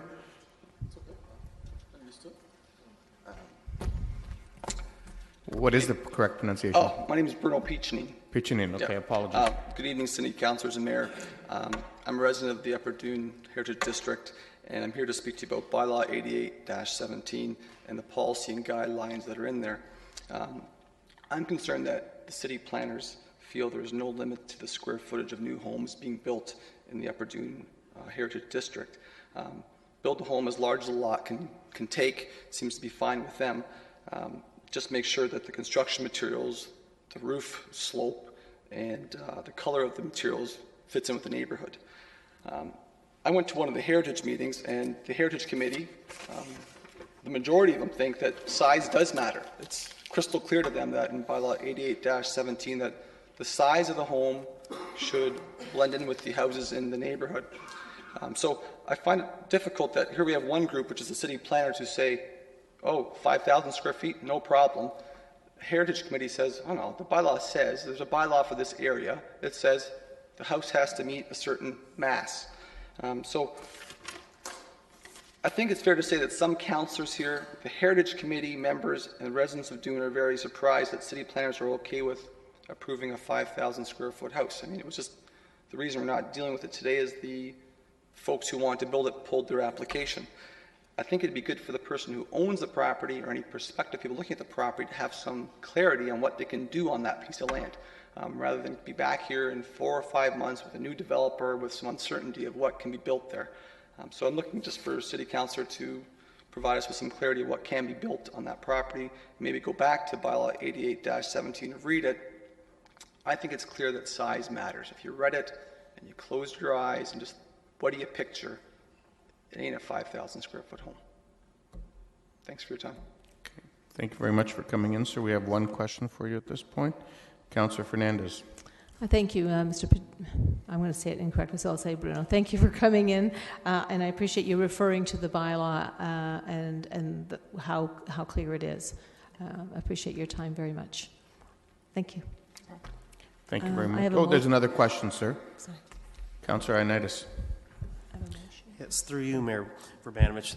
Thanks, Bruno, for coming in, and I just want to ask you one question. And what size is okay with you? I think if you looked at the biggest house on the street, that probably should be the limit. It was built before the bylaw came in effect, so to me that would be the standard. Right? Okay. So what's the biggest house that was built prior to the bylaw coming into effect? Yeah, that would make sense to me. That would fit the community. Okay, so you'd be happy with a clearer language stating that? Well, I think that years ago they didn't write a bylaw or rule and say, hey, take your measuring tape out and go this wide and this wide. They put words in it. If you read the bylaw, there isn't metrics as far as numbers. It's words. It says, don't build a grandiose home. And so it's up to interpretation, yes, but there's homes in the street that, that you're supposed to be blending in with. And I think that's, when you read the bylaw, that's what you get a flavor of. Okay. And one other thing too, I just want to make sure that you are comfortable knowing that this development that was proposed and now that's been no longer in the process probably would hurt your property values. You're okay with that? I didn't buy the house there to make money. I'd put a student residence there if I wanted to make money on it. Right? Okay. It's my home. Okay, thank you. Councillor Etherington, there's more questions for you, sir. Sorry, Mr. Mayor, my question is to staff. 2 questions to staff. Okay, I'll come back to you if you can buzz in again. Councillor Marsh. Thank you, Bruno, for coming in. I just want to ask you, are you aware that the heritage planners here at the city spent a lot of time looking over the bylaw? And when I met with them and other councillors have met, we've been able to look at and see that. Just to clarify, the city's planners are not pro monster homes in a heritage district. That is not the intent. It is the Heritage Act, the Heritage District bylaw for your area was the first in Kitchener. And it is very unclear compared to more recent heritage districts, as I'm sure you can appreciate and you're well aware. And also the photos, and I've been in your area. It is not all heritage homes, as you're well aware, and so a lot is up to interpretation, and nobody is trying to sneak in city staff is not interested to sneak in a monster home in your area. I don't think it's sneaking in. I just find it unusual that city planners think one way, and the Heritage Committee members, the majority of them, think a completely different way. And I'll say the residents, can be across the map. It's just, how do city planners think one thing's okay on the far spectrum, and then you go to Heritage and it's like the same, like the majority of them think, no, this is too big for that area. That's what I find unusual. And yes, maybe it's not worded the best in the bylaw, but they're words, and if you read it and you just, read the words, you think, okay, what's on that street? And I think you come to the conclusion that 5,000 square feet above ground plus a basement is probably a really large home for that street. Okay, thank you, sir. That appears to be the end of the questions. Councillor Etherington, you had a question of staff. A couple of questions through you, Mr. Mayor. The first question, I was on the Heritage Committee at the time we opposed the original development. And I wonder if someone from planning, I don't think anyone's here from Heritage, could someone explain to me what appears to be the 2-tier heritage situation in Doon as different from, for example, Victoria Park?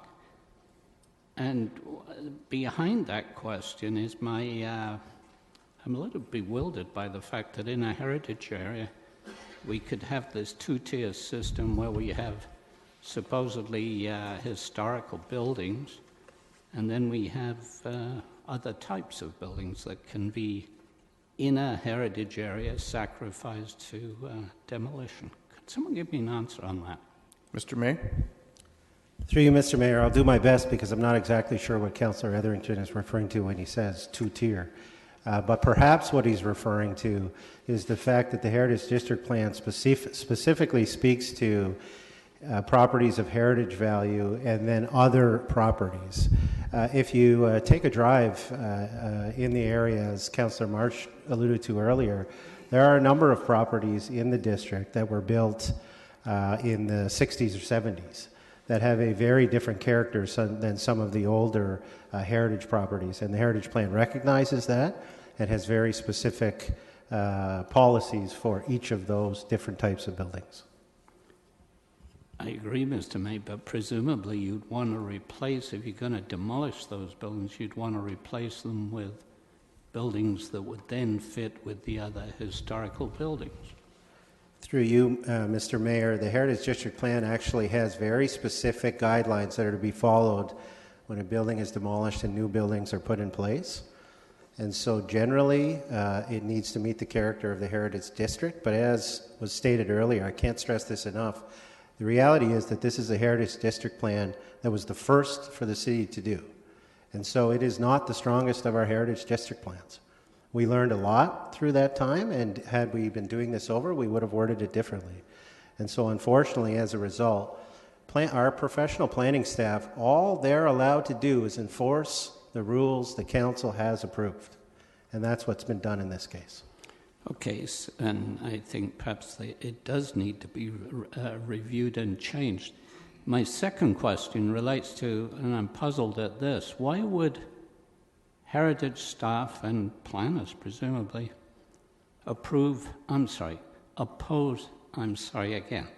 why would they approve the original Monster Homes and then not approve the developer's proposal to build smaller but identical houses? I don't understand why you can approve one and not approve the second one. And I believe because the second one was rejected, that was why the builders backed away from the proposal in the first place. But I'm puzzled why the first ones would be approved at that size, and then the second ones, which were considerably smaller, would be rejected by Heritage and Planning. So through you, Mr. Mayor, I'd encourage Council to look at page 8A-2, the second paragraph from the top, which is a concise answer to Councillor Featherington's comments. What I would say is that following the last committee meeting where the original applications were discussed, our Heritage Planning staff provided the applicants with a very detailed summary of all of the concerns that had been raised from Heritage Kitchener and Council and residents in the neighborhood. And at that time, they said to the applicants that it would be a good idea to see how they could revise their application to respond to some of, not necessarily all of the concerns that we had heard, but some of the concerns. The reality is when our Heritage Planning staff received the revised application, they couldn't support it. There were changes made that, in their opinion, actually did not fit. And the one that jumps to my mind, and there are more in the report, is the fact that these were basically identical proposals on two neighboring properties, and that certainly does not fit with the Heritage District Plan. Thank you. Councillor Fernandez, you want to bring the motion forward? Yes, I do, please. So my motion involves the following, and can I ask the clerk to put it up, please? Whereas the heritage permit applications for the demolition and proposed reconstruction of 1094 and 1112 Dune Village Road have been withdrawn, and whereas residents in the Upper Dune Heritage Conservation District expressed concerns that the size, massing, and design of the proposed developments were not compatible with the rural heritage character of the district, therefore be it resolved that Heritage Planning staff, in cooperation with Heritage Kitchener, be directed to undertake a review of the policies and guidelines for the Upper Dune Heritage Conservation District with the intent to ensure they are clear and understandable for any future purchaser of property within the district. Be it further resolved that the policies include references to the height, size, massing, and design, as well as all other heritage features that presently exist in the Upper Dune Heritage Conservation District. Be it further resolved that staff be directed to review the notification process for the heritage permit application to ensure that residents are made aware of possible demolitions and or significant alterations proposed to be undertaken within a district, and be it finally resolved that the review of the Upper Dune Heritage Conservation District policies and guidelines, as well as the notification process, be referred for inclusion as part of our corporate business planning process. Okay, do I have a seconder for that motion? Seconded by Councillor Etherington. Mr. May, you wanted to comment? Yeah, through you, Mr. Chair. I've had an opportunity to look at the application and speak briefly with Councillor Fernandez before the council meeting began. I certainly understand and appreciate the sentiment behind the motion. I would advise council that the Heritage Planning Act contains no mechanism by which you can update an existing heritage district plan, which in my read of this motion is what this is attempting to do. I do think there are some other options that we could explore, that staff could explore to achieve what Councillor Fernandez is attempting to achieve. There are other ways to look at how we can strengthen our ability to reinforce the heritage of this particular neighborhood. And so I would recommend that council should direct staff to review a variety of options for strengthening our ability to protect the heritage in this area, and then to report back as a part of the 2015 business planning process. Okay, thank you. Councillor Fernandez, did you want to comment on that at all? Yes, I have a couple of comments. In reviewing the bylaw, there are a number of points that I really would like to make before I consider an amendment. One of them is the social objectives, which talks about, and that's section 4.2, to enable residents' community to participate in the future development of their village. Additionally, when it talks about the natural environment, conservation and enhancement of the natural environment shall be implemented in consultation with Heritage Kitchener and the local residents. So certainly I don't want to see any amendment to my motion with regards to notification process. I understand that presently we do not have a representative in the Upper Dune Heritage Conservation District. Therefore, there would be no way that the people who live in that area would know if anything is coming forward, that those properties are still for sale. There is clearly a desire for people to want to live in that area.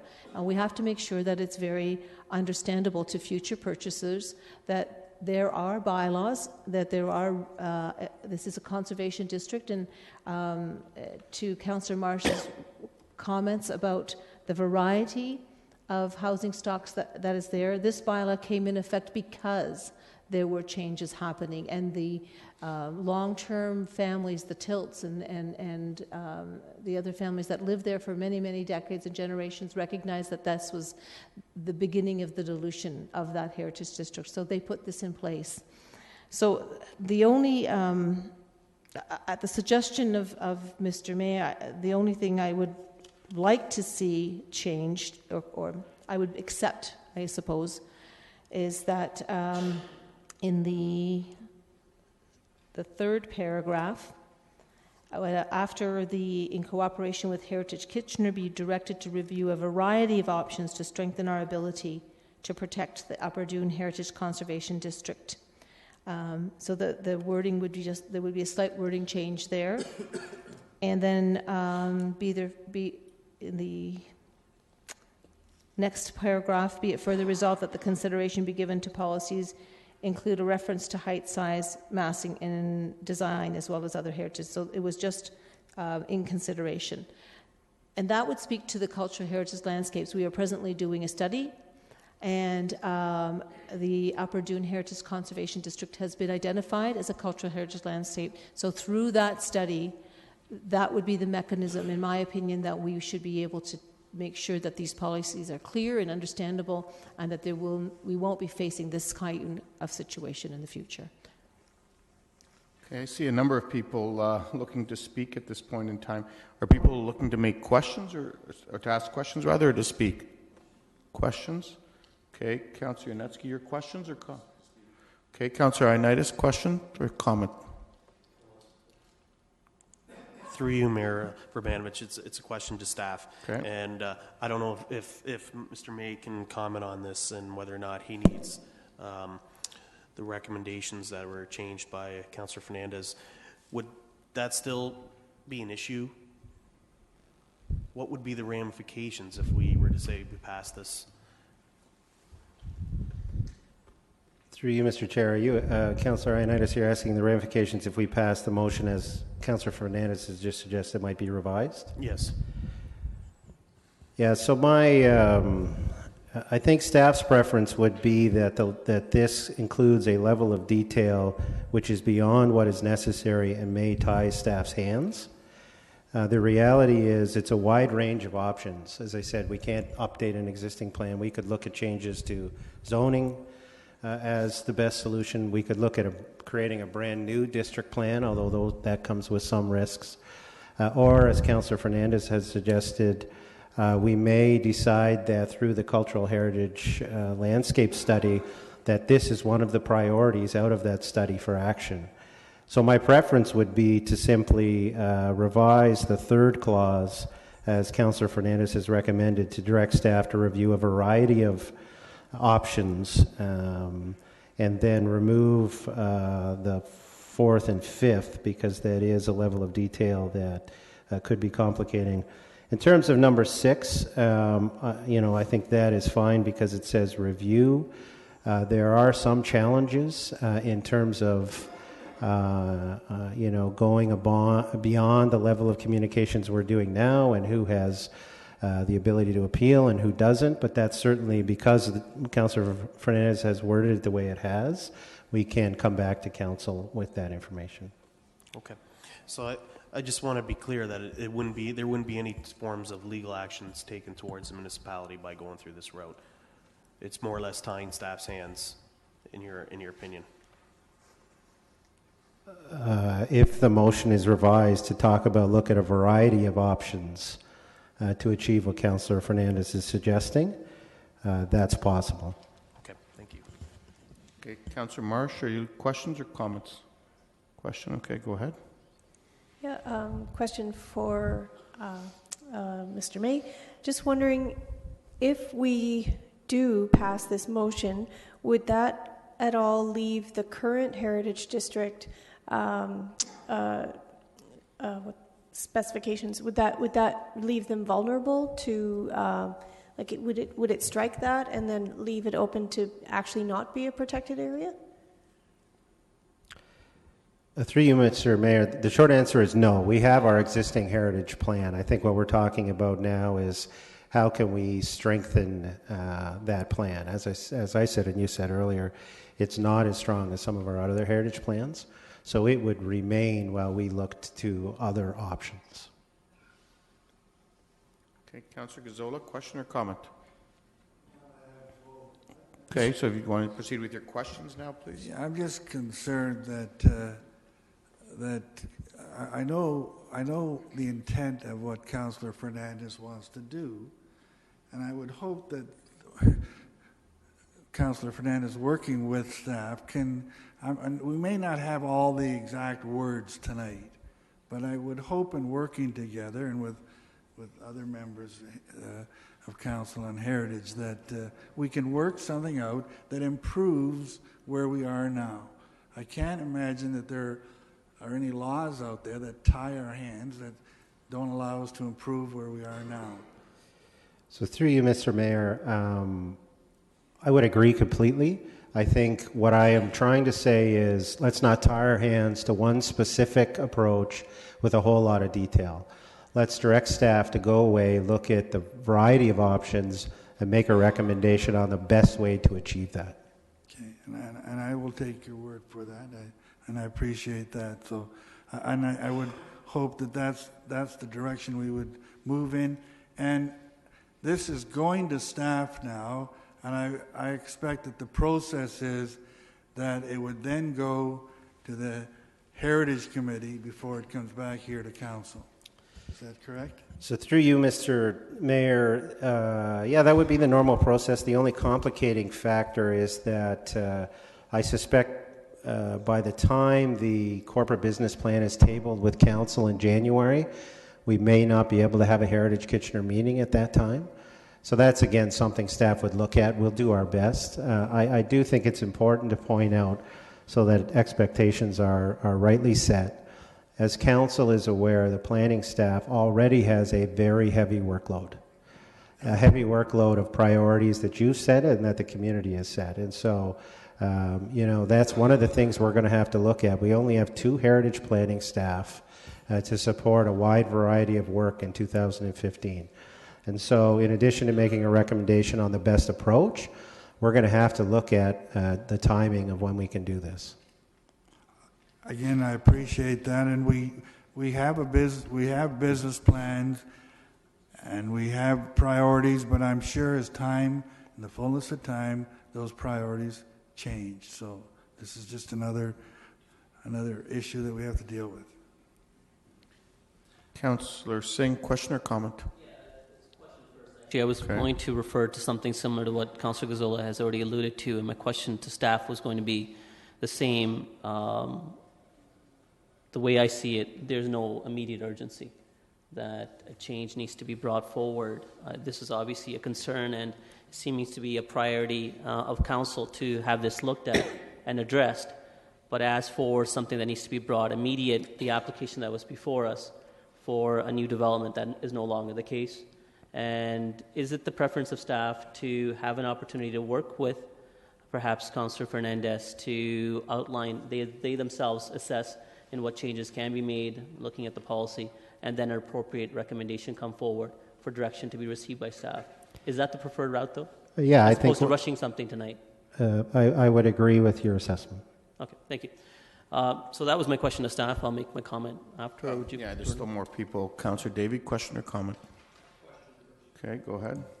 Thank you. My only question is, again, this was dropped in front of us as I sat down this evening. So I guess my question is more of a process one. We have a report before us that's simply for information that the applicants had dropped out, and the motion before us is something very dramatically different. So I'm curious as to process why this didn't require notice of motion.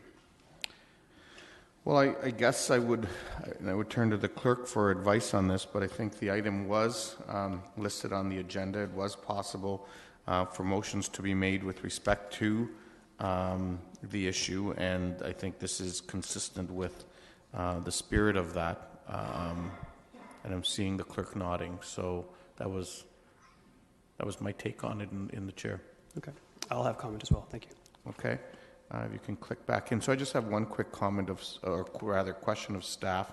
In terms of giving yourselves the I guess the most latitude necessary, does the first operative paragraph, namely therefore be it resolved that Heritage Planning staff ... not really give you the direction that you need without putting specifics around where the policy, and your work may end up going? I mean, is the rest of it really necessary, or is the key part that we just give you that direction to go back and look at this? So I would say a modified version of clause number 3 would be all that staff would require in order to go away, take a look at it, and come back through the business planning process with a recommendation. So I would suggest wording to the effect of for clause number 3, therefore be it resolved that Heritage Planning staff review a variety of options to strengthen the city's ability to protect the heritage of the Upper Dune Heritage District.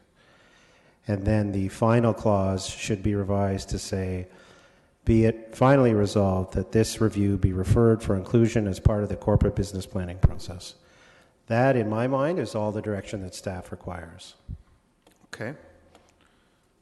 Thank you for that. So that was my clarification. That was sort of my impression on things. Councillor Fernandez, the motion is yours. Just hang on. Here we go. So what is your will? To be quite frank, I was hoping that the amendment that I had made would be acceptable because it still speaks to the variety of options to strengthen the ability. So it still speaks to the options. It still speaks to the different ways that staff can look at it. I'm also concerned that Mr. May has removed the reference to the Heritage Kitchener. I don't know that this is necessarily something that we need to hurry up and do. I think we're all very aware of what has transpired, and that any new application that could come forward may not come forward in the next month or so. It could be a number of months. So we definitely could have a Heritage Kitchener committee in that time. I don't want this to be something that we're going to rush through. I think it's something that we need to take the time to do appropriately. So I'm not comfortable with the changes that Mr. May has made. I would prefer to retain the one that I haven't amended already. As far as removing 4, 5, and 6, is that what you were suggesting, Mr. May? Mm-hmm. So let's be clear on what I'm focusing just on the operative phrases, not the preamble ones. And so clause 1 is therefore be it resolved that Heritage Planning staff. 2 is the one about height size. 3 is the one about new housing, and 4 is the revision that is on our screens. So through you, Mr. Mayor, it was certainly my impression that there was some urgency to this. If that's not the case, of course, staff's preference would always be to engage Heritage Kitchener. If Councillor Fernandez is not in as a hurry as I had anticipated, then yeah, I would agree putting the words around Heritage Kitchener back in clause number 1 is the right approach. Okay, I appreciate that. And I'll make any further comments after my colleagues have commented. Is that appropriate? So just to be clear then, you're asking that the motion stay the way it is?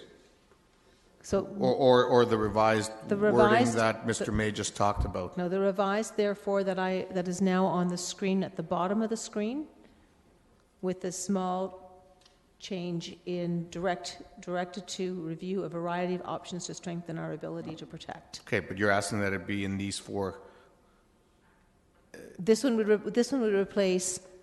If you look at the paragraphs 1, 2, 3, it would replace the. No, I understand that, but you're asking that 1, 2, 3, and 4 all continue to be part of your motion. Yes. Okay, that's fine. And Councillor Etherington, you're fine with the revised motion as the seconder? Yes. Yes. Okay. So I will now go to Councillor Yanetsky for comment. We are trying to make this as best as possible for the direction that we want to go to, is to address the issues of a district plan that's some 20 some odd years, maybe almost 30 years, that has been on the books. Being the first one, yes, it was maybe challenging at the time. We were able to do the proper wording and look at the issues, and that may have unfolded. And as we went through other Heritage District plans, we were able to tighten them up. I do agree that we have to review this. I didn't realize there would be a stumbling block, as Mr. May pointed out, in terms of not being able to remove the district plan or amend it. That's something staff would have to take a look at. Maybe we'll need legal input at the time during the process as well. However, I'm prepared to support Councillor Fernandez's revised wording. I think it heads in the direction of, notwithstanding even Mr. May's revisions are acceptable, but let's just move forward, because either one I think is fine, and I think what Councillor Fernandez does with her initiative is acceptable to me, and I know it'll take some time to do this. I don't see it as an urgency, but it's something that will have to be addressed, and the community will be involved as we go through that whole process, including Heritage Kitchener ultimately. Councillor Gazzola? Yeah, I have some comments about this, but I also have a question that relates to the previous application. I'll set it aside for the time being. Okay.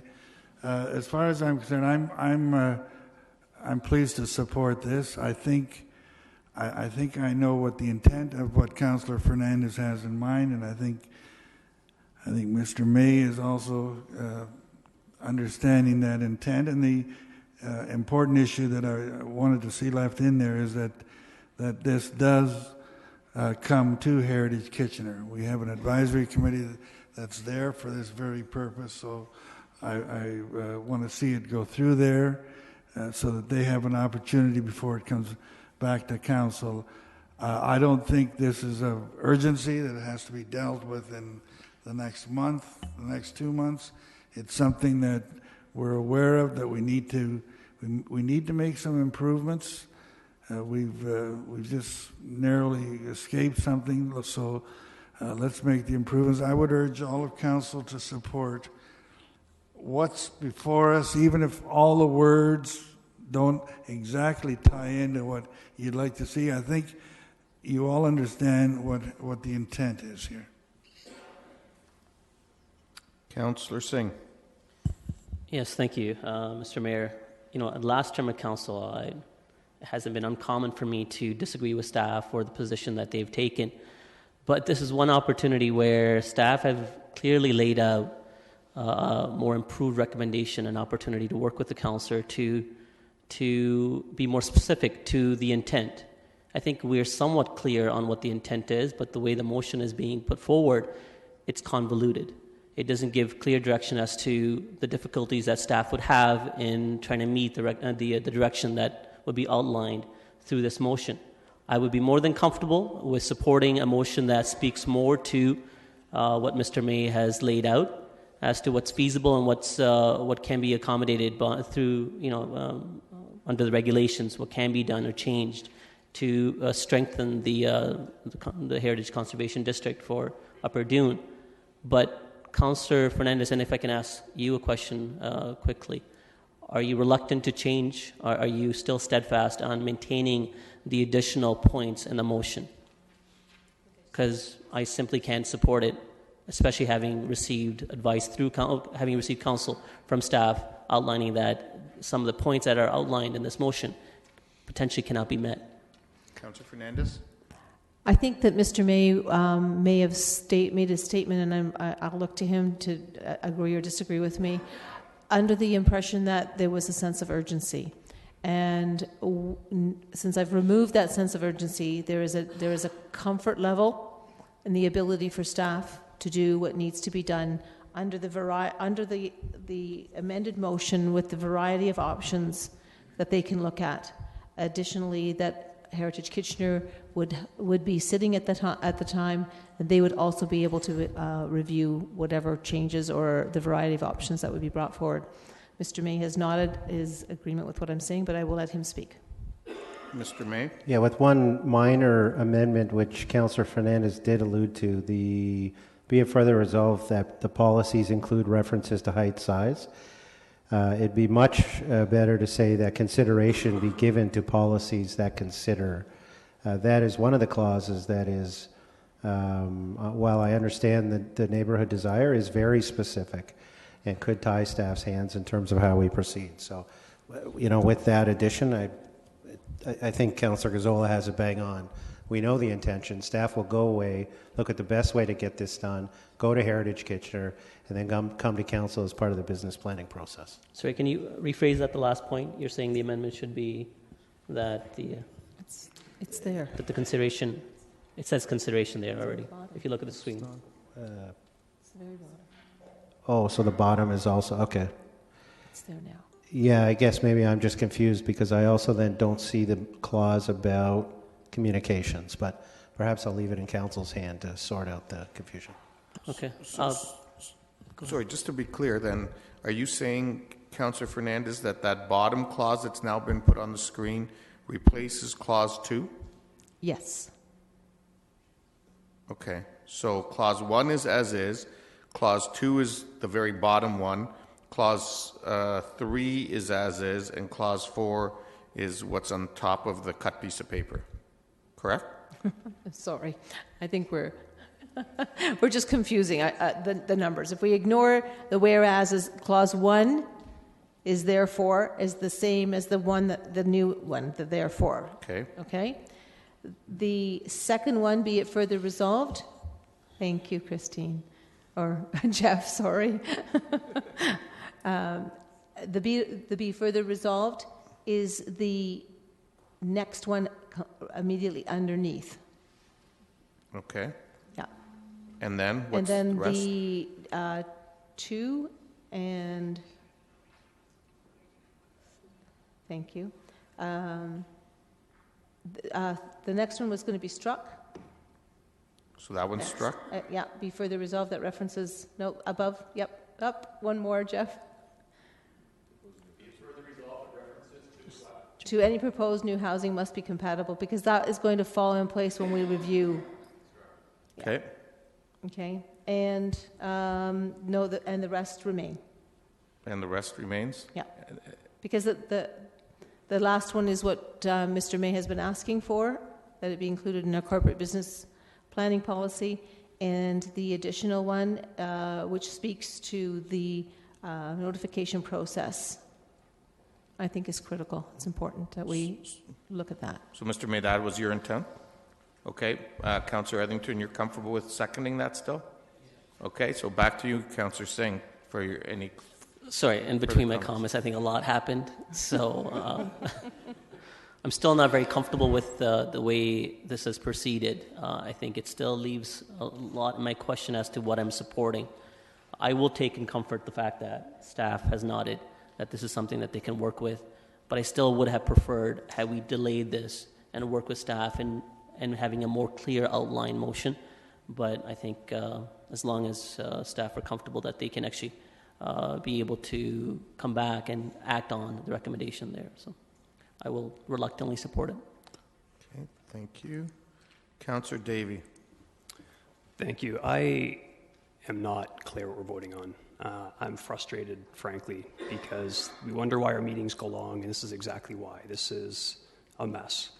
I will move. I need to do more research. I need to have more understanding on what exactly is going on here. I will move deferral of this item until January 19th committee. Okay. Committee or to council? Which committee are you suggesting it would come back to?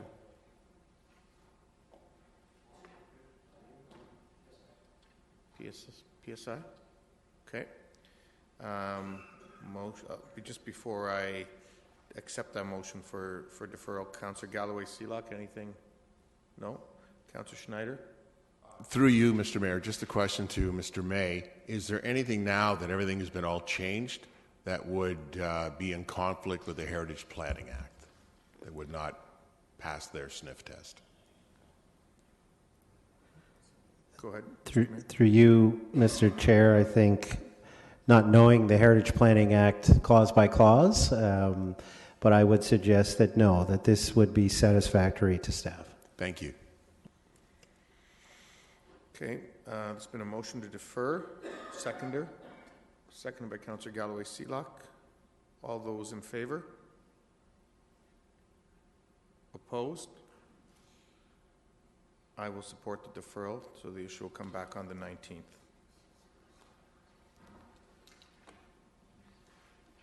Councillor Gazzola.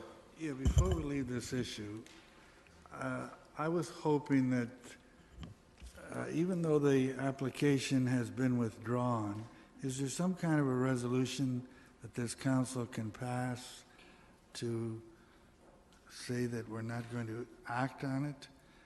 And also the question is, it was approved for 2 demolitions. So do those approvals still stand, or are they withdrawn?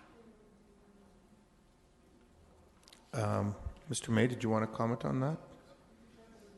Okay.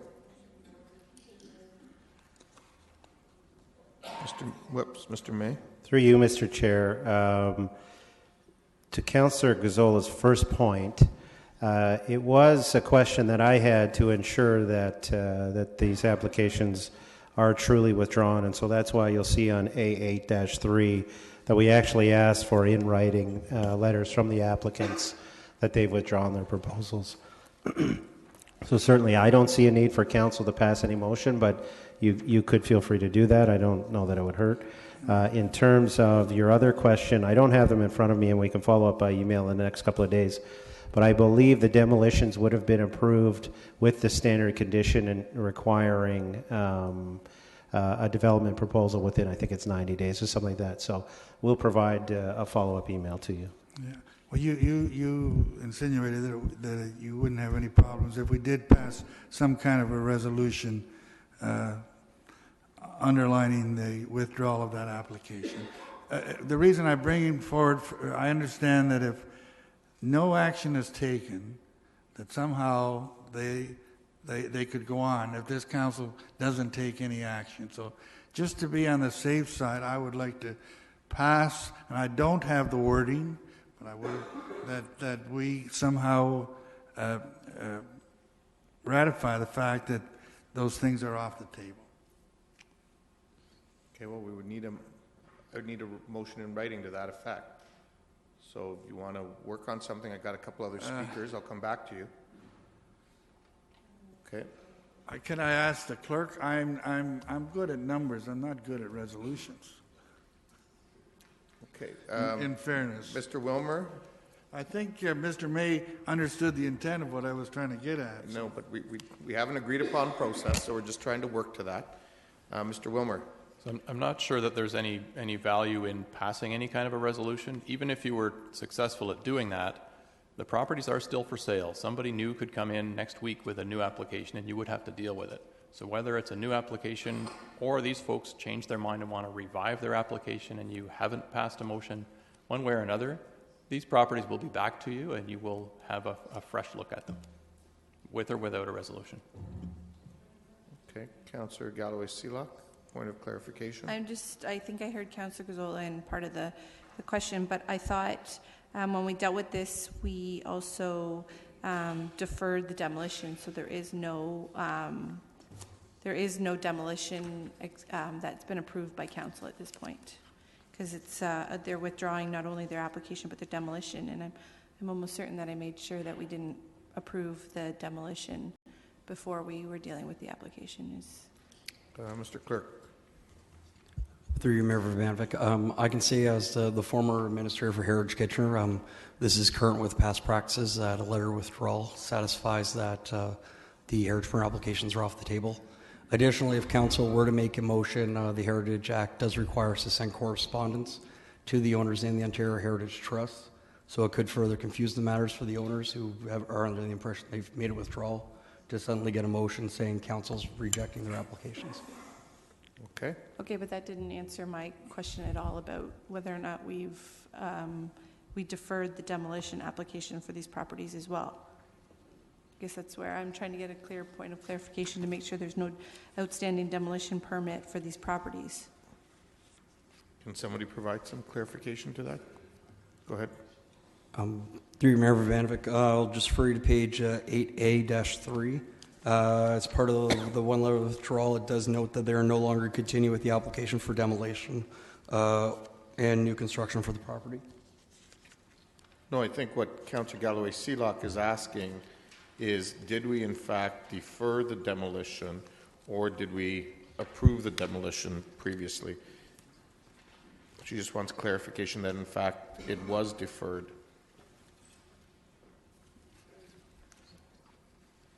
Can you provide that clarification? I think it does say it right there. Okay. In the first paragraph under background, that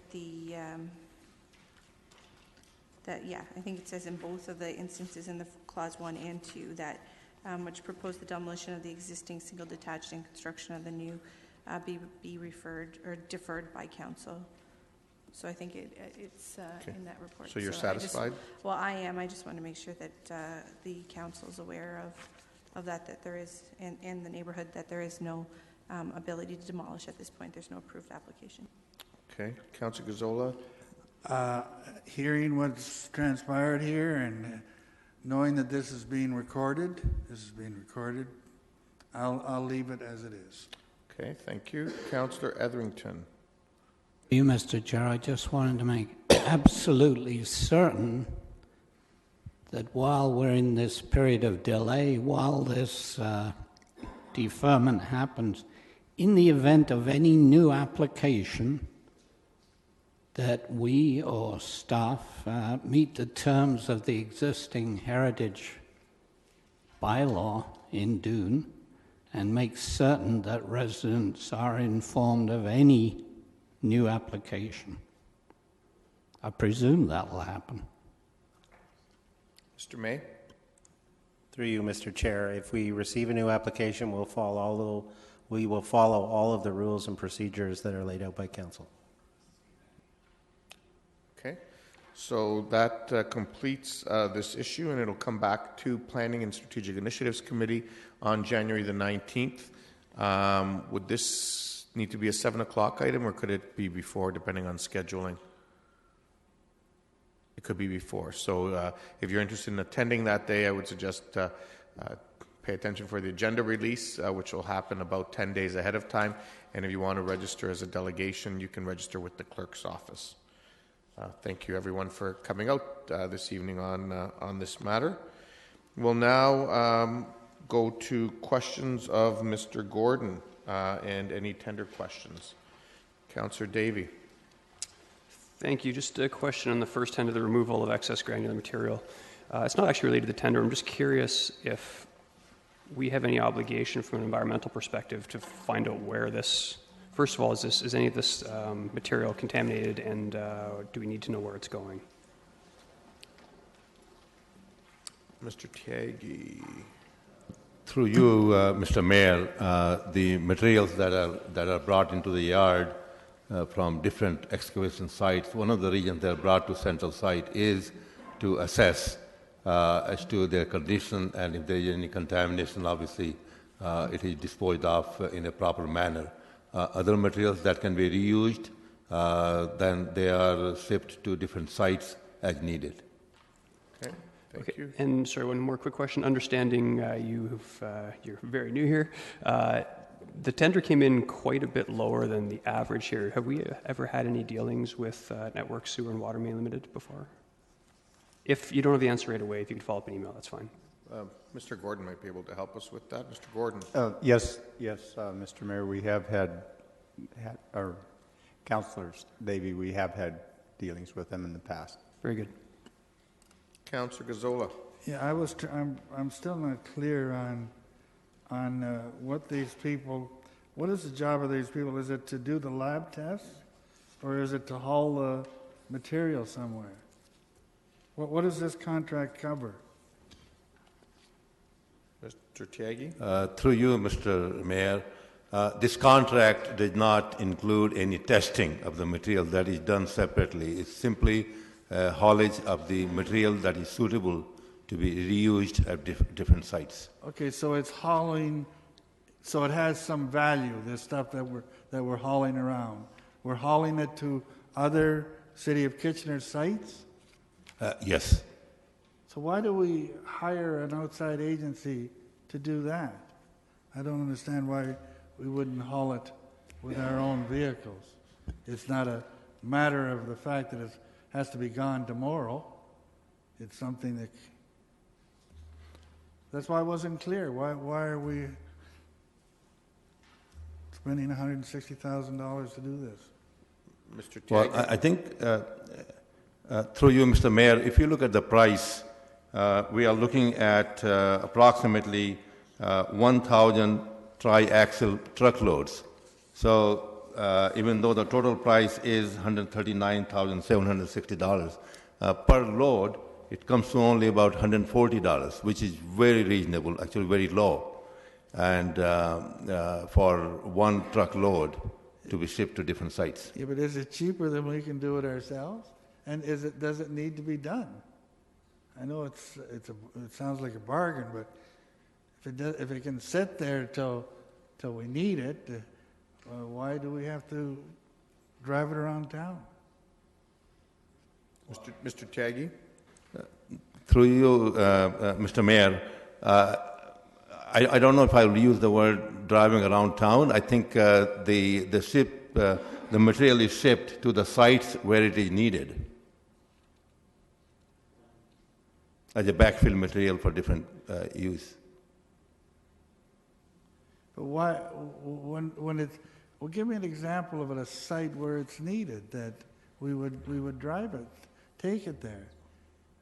If it's work we're doing, we're either doing that work ourselves or we've tendered that work out to another company.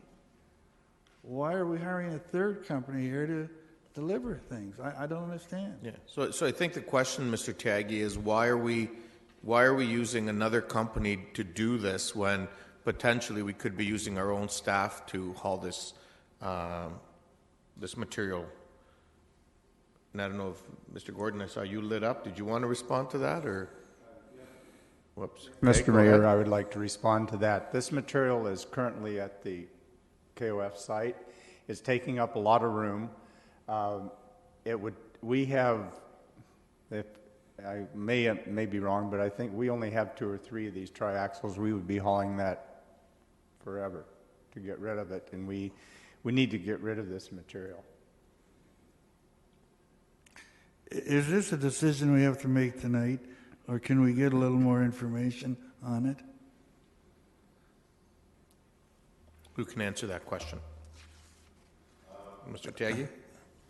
Mr. Mayor, I think if that is the wish of council, I really don't see any danger in making this decision at a later date. Okay.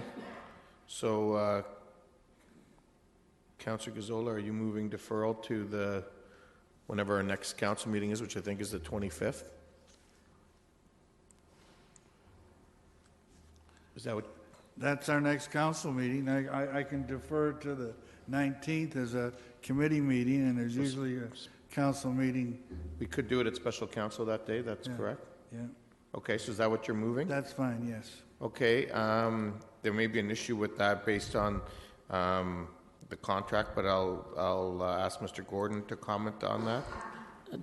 Yeah, so I was going to ask it myself. Okay.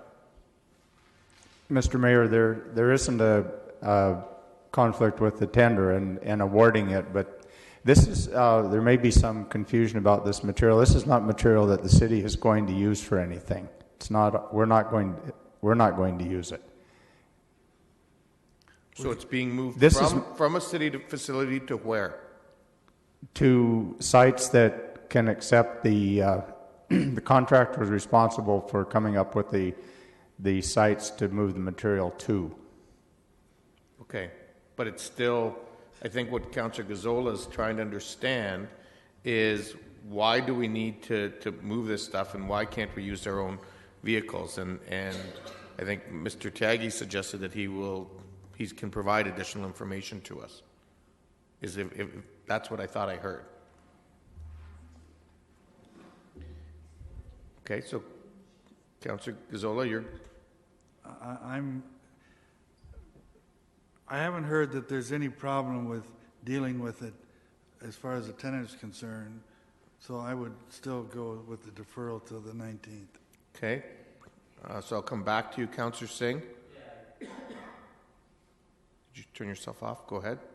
Yeah, I'm just repeating the same thing you had asked. My concern was, would it jeopardize the tender at hand? So, but Mr. Gordon has said no, it shouldn't. So. Okay, so are you seconding Councillor Gazzola's motion? Sure. Okay, so all those in favor of deferring this to the 19th?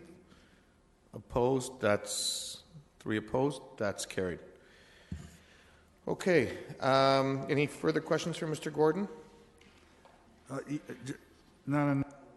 Oh. Well, no, we'll come to them. Unless you have questions, the normal process is we deal with the questions now, and the balance we deal with under the Committee of the Whole agenda. So do you have more questions, Councillor Gazzola? Or not? I'm sorry, I'm confused. We're dealing with all of the tenders, right? No, the normal process for tenders is if we have questions, we deal with them in the council portion. Any that are remaining get dealt with and approved under the Committee of the Whole process. So do you have questions about any other ones while Mr. Gordon is here? Yes. Okay, then go ahead, please. Well, on item number 2, there's a huge surplus, and I wondered what becomes of that. At item number 2?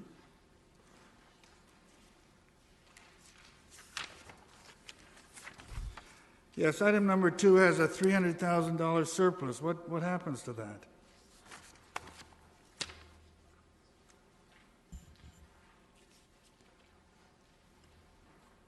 Mr. Tyagi or Mr. Chapman? Your Worship, this tender deals with the engineering services only. The total budget for the project is $3,304,703. So the surplus is on the part of the consulting fees, and that becomes part of the overall budget for the project. Well, my copy says there's 11,000 surplus on this one and 326 on a previous portion. I'm just wondering what happens to that. That can be answered in another day, okay? I think Mr. Chapman was prepared to jump in with a response because you lit up. Or go ahead. I can provide the answer at this point. The major cost will occur in the construction phase, and so it has been our practice to carry forward any surplus or deficit from the design phase into the construction phase, and only once the works are done, actually close out the balance for the project. Okay. On item number 4 or 3, I was wondering where the funding is coming from for this, and I'm not sure that I understand exactly what it is. Paul Davis Systems. What is this award? Emergency Service Providers. What is that? Mr. Chapman? Through the chair, this happens in one of two ways, but if you're familiar with situations where perhaps a basement floods or there's damage or vandalism to a building, either a city property or private property, often this firm is the one that's called immediately to come and make the building safe, to start remediation of flood damage.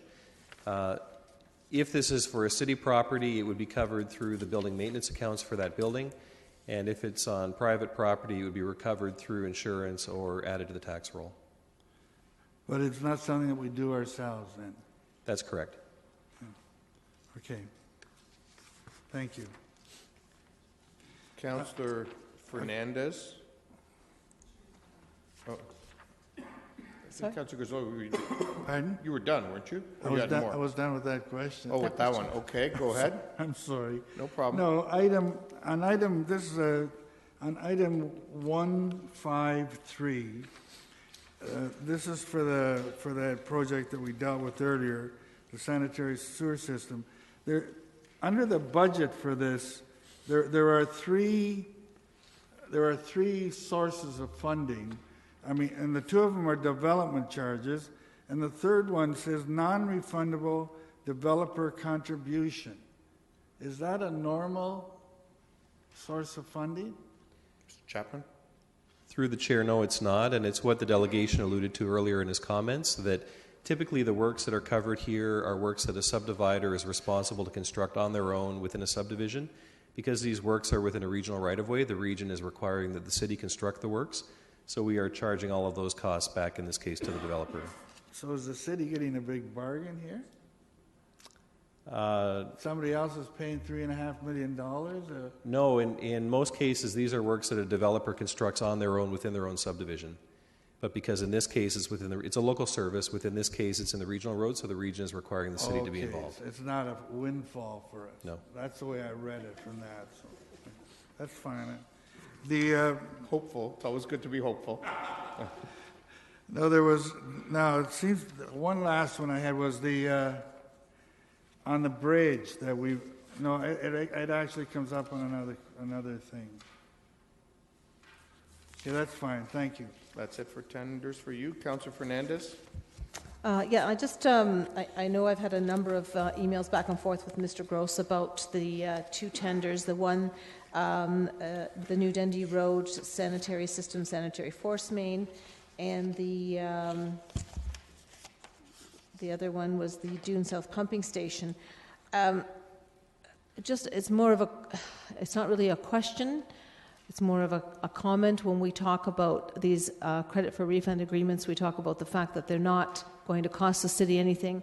Well, if you look at the staff costs are $50,000 on one, and the other one is $20,000, which sounds negligible compared to the $400,000 contingency, which I'm a little bit I need a little bit better understanding about whether that contingency is related to staff time or that contingency is related to the overall project.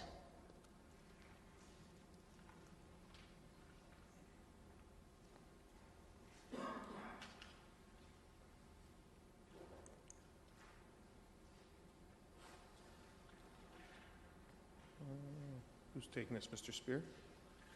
Go ahead. Thank you, Mr. Mayor. Through you, Mayor, the $400,000 contingency is a construction contingency. Okay, and that will be, should that be required, according to the report, the developer would be absorbing all the additional costs, and we had something like additional days in which to inform them, is that correct? I understand, I read in the report that, or was that just the, that was just the New Dundee Road Sanitary Sewer Financial Agreement? That's correct. Okay, so I'm confusing the two of them. So the 400, but all of this cost for this project is to be borne by the developer? For tender T14093, which is the New Dundee Sanitary Works, there are DC eligible portions of that project being constructed, and there are portions that are 100% developer cost, as Mr. Chapman explained earlier. Okay, then I'm probably more confused than ever now, because my understanding was this was the credit for refund agreement that we entered into with Monarch back in 2013, and my understanding of a credit for refund agreement was that the entire cost of the project would be borne by the developer because it is coming out of the 2019 budget and being moved into the 2015 budget. Is that correct? Mr. Chapman? Yes, it is, but that's for tender I-7-1. So if you skip ahead about 4 pages, that's true of the pumping station. So that's true of the Dune South Pumping Station? Correct. But not the New Dundee Road? As was indicated, there are 2 parts to it. The smaller portion is similar and development charge funded. The majority of that contract is actually for works that the developer is required to do for their subdivision, and they will refund the city all of those costs. So I think fundamentally your question is, will the city be made whole by the developer for all of these costs? The answer is yes. Some of them through a front-ending agreement, and the balance of them as a non-refundable permanent contribution to the city. Okay. I guess I think I'm clearer on that. The only comment I want to make is that when we enter into some of these agreements, it always is made sound like it's such a great deal. What it doesn't seem to get mentioned is the amount of staff time that this is going to require, when originally it was something that was in the 2019 budget. It has now been moved forward 4 years. And my concern is that there are projects that were planned for 2015 that now may have to be pushed out to accommodate for moving up this other project, which is a substantial and very costly project. So that would be more my comment. Okay, Councillor Yanetsky. I got questions on the third item, okay, emergency services. Go ahead. Okay. The recommendation talks about a unit prices in 3 years in renewal, but there are no proposed unit prices shown here, and I have no idea how much it's going to cost the city and how much it has cost the city in the past on an annual basis. Mr. Gordon? Through you, Mr. Mayor, I don't have the cost in the last tender, but this cost is only used if there's an emergency. So if we, what the bids were received on was hourly rates for different services, and there's probably about 50 different services that they provide.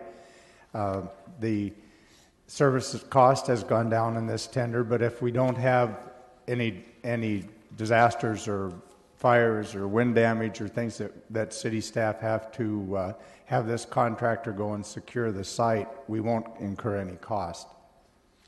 And I can appreciate that. If nothing happens, there's no cost. But my question is in the past year, 2 years, what have we incurred on an average?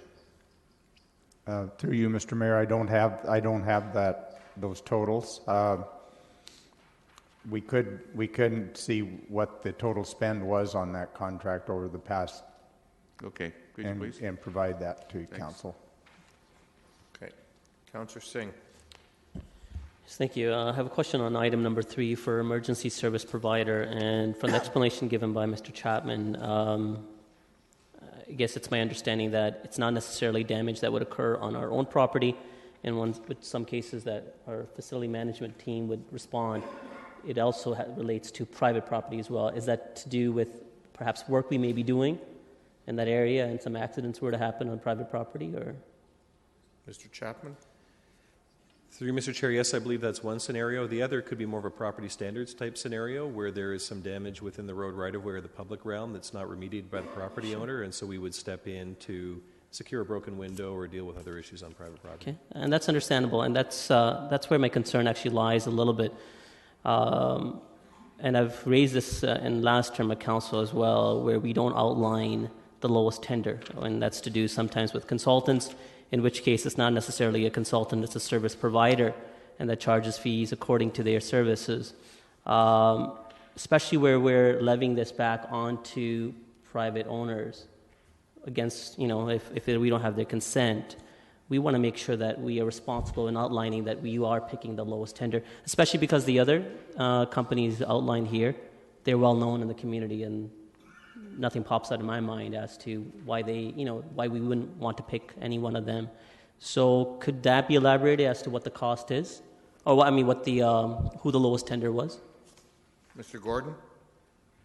Through you, Mr. Mayor, the lowest bid was the bid that we've recommended, and their hourly rates for that variety of different scenarios were the lowest rates. Okay, all right. And as also indicated in the tender, the rates have decreased from the last tender. No, I saw that. I just wanted to make sure that they were the lowest tender, especially when we're putting the cost back to the homeowner. Thank you. Councillor Galloway-Seelock.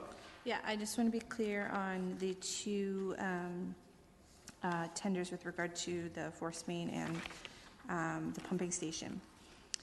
In the budgets on the respective pages, it has staff time at $20,000 and $75,000.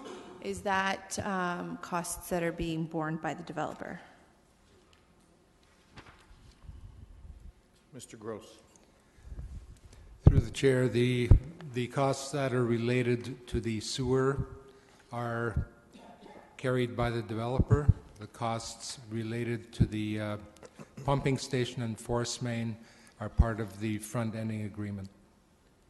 So the simple answer is they will ultimately all be funded through development charges, which are paid by developers, yes. Okay.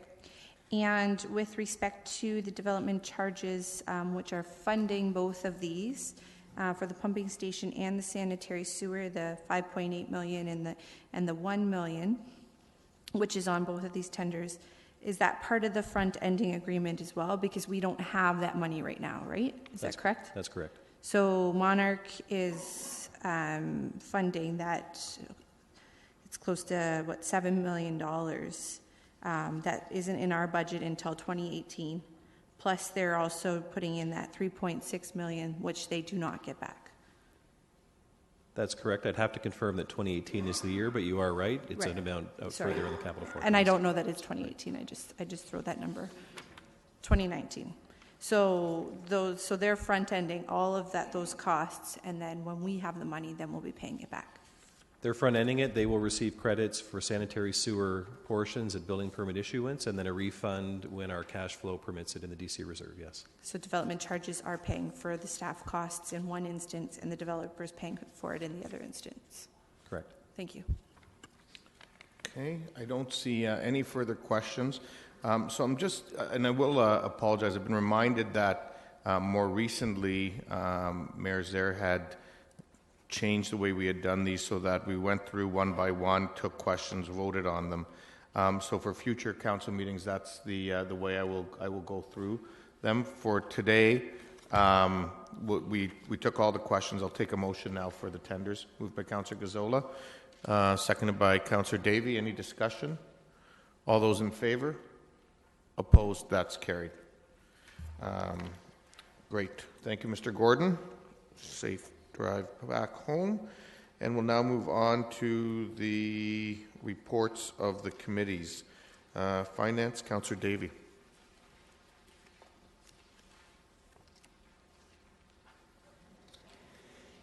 Oh, sorry. Go ahead. No problem. Through you, Mayor Verbanovich, it's been moved by myself and seconded by Councillor Gazzola that the two items in the Finance and Corporate Services Committee be adopted. And I would add that there is an addendum that was put on your desk with respect to a meeting room, and that is included in the first item. Okay. Thank you. Councillor Gazzola. Yeah, I wanted to deal with item number one separately, and I wanted to make an amendment. Okay, go ahead. I wanted to amend the increase to, instead of the 2.3, what was it, 2.3 on recreational, and it was 3 on everything else and 2.3 on recreation. yes, okay. I wanted to move a 2.0% increase across the board for recreational and all of the other user fees. Okay, is there a second? Okay. Is there a seconder for that amendment? Okay, seconded by Councillor Marsh. Okay, go ahead. I just want a brief comment. I put forward most of my points last week, and I also realize, I know that in the past I have supported the higher increases for these user fees on the basis that people do have some option, whereas with property taxes, the options are very minimal. So in the past, because of that, I have supported the higher fees, but it's gone on now for a number of years, and for that reason I asked, what has really occurred over the past 10 years, and you can see from the report we received from Mr. Hagee that over the past 10 years it's been the user fees have been considerably higher, and those user fees affect everybody, young, old, in between. So it's, on average, over that period of time, the user fees are around almost close to 4%. So for that reason, for this year, I thought that a slight amount of 2% under what we think the inflation rate is today. We don't know what the inflation rate is going to be down the road, and it's likely going to be less than the 2.3 that we're seeing now. So I would encourage everyone to support a 2% increase. Thank you. Okay, Councillor Singh. Yeah, thank you, Mr. Mayor. And I had tried to do this during committee as well. Unfortunately, I guess I clicked in late, and I was told under the new procedures or actual procedures that you can only have 2 amendments. So mine was the third at that point. And the comments or my attempt was going to be to have the rate increase for user fees at 2.3 across the board, as opposed to what was approved, which was 2.3 for recreational programs and 3% for everything else. And if I can quickly make my comments as well, Mr. Mayor, so I would be moving for 2.3% across the board. So you're moving an amendment to the amendment? Sure. Okay, is there a seconder for that? There doesn't appear to be a seconder for that. So okay. If you want to make any comments that you have on the amendment or the original motion? I do, yeah, sure. Okay. I will support what's before us. I would have preferred to support what it was outlining. But anyways, that aside, simply because we can't go retroactive, I think even in past years, perhaps in the last term of council prior to that, there have been years where rate increases were well above the rate inflation. So if you try to subsidize that, that's a very difficult task for us to do. I think we should be responsible, and I think what's before us, not my preferred choice, but it's probably the most responsible decision before us. So I would support what the recommendation is on the table. Okay, Councillor Davey. Thank you. I want to start by saying I really respect where Councillor Gazzola is coming from in this. I loathe raising our user fees. But the problem is this. First of all, we're raising the recreation portion at the rate of inflation, the current rate of inflation. And it's the everything else, including business, et cetera, that's above that. There is choice here. Historically, it's been much greater than the rate of inflation. We've actually brought it down this year to inflation for the recreation portion. The problem is we're subsidizing, in this case, we'll be subsidizing small business at the expense of homeowners who don't have a choice. The situation is, it was brought up in actually the delegate earlier, Mark. It stuck out to me. Homeowners in the lowest income group pay 5 times more in property tax relative to their income than the highest income homeowners. Okay? So what we're doing is we're taking away that choice and we're putting the burden, when it comes to budget time, we're putting that extra burden, whatever it is, on the people that, in my opinion, can afford it least. We have a leisure access card in place for those that are in the lowest income bracket that have difficulty affording our recreation fees, that they don't have to pay anything at all. It's been covered that they're going to be made whole no matter what the budget comes in at. I respect the idea that our user fees have to be brought low, but really all we're doing is subsidizing with a general tax base, and I can't support that. I didn't actually support the 2.3% at committee. Respecting the committee's decision as a whole, I will support the 2.3% recreation fee and 3% on the rest. Okay, thank you. Councillor Yanetsky. Thank you. I'm prepared to support Councillor Gazzola's recommendation. We did receive the email from Ryan Hagee outlining the costs over the last 10 years of the user fees, taxes, and the rate of inflation. And when you add them all up, it provides a different perspective. User fees over that 10-year period were 40% in terms of increase over that 10-year period. As Councillor Gazzola said, works up to 4% per year. Taxes basically ended up just over 20%. And inflation was even less than that. Slightly. I don't have my figures here. I left them in my office, unfortunately. But seeing how significant specifically the user fees have been over the 10-year period, I think the user, and it's all the users basically, deserve a break. And I think his suggestion and amendment, I think, is worthy of consideration, and it'll be a benefit to all those who are user fee users, basically. Okay, so there is a motion and there is an amendment on the table. We'll deal with the amendment first, which is to go to a reduced increase of 2% for both recreation and for the other items. So a recorded vote has been requested on the amendment.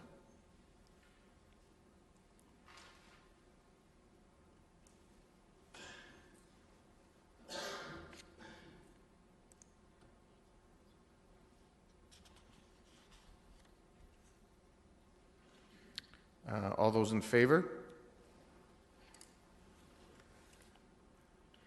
All those opposed? Motion is defeated. We'll now vote on the main motion as presented.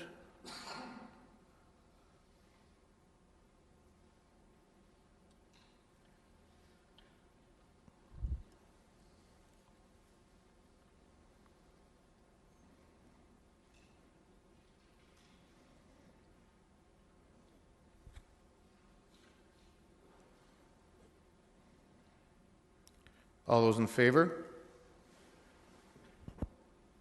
Opposed? The motion carries. And we'll now deal with item number 2.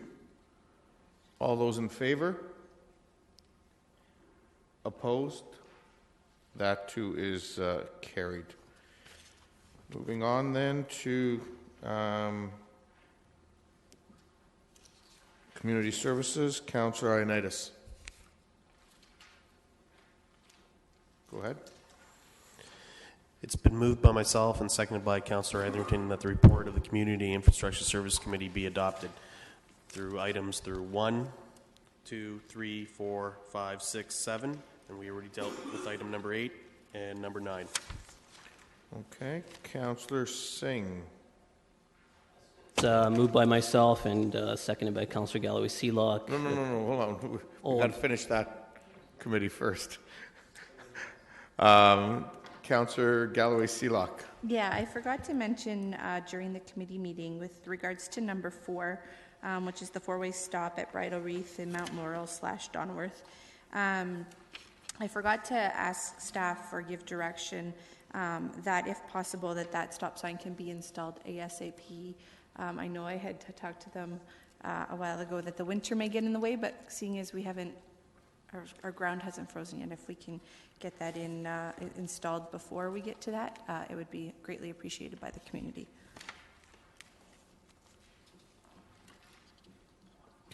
Somebody want to respond to that, or not necessary?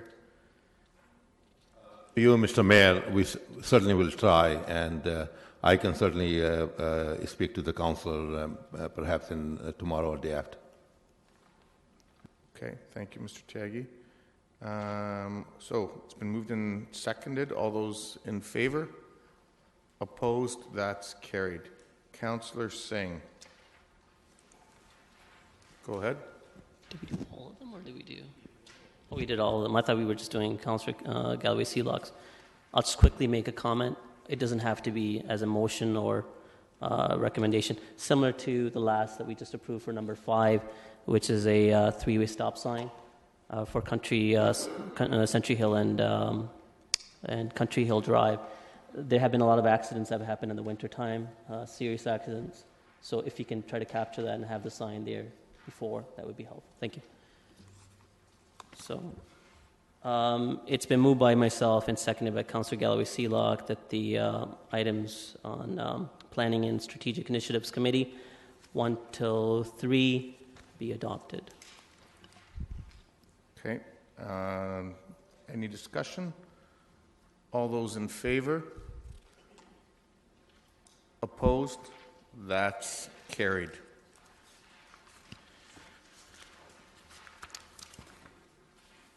Moving on then, we'll move on to unfinished business we've dealt with.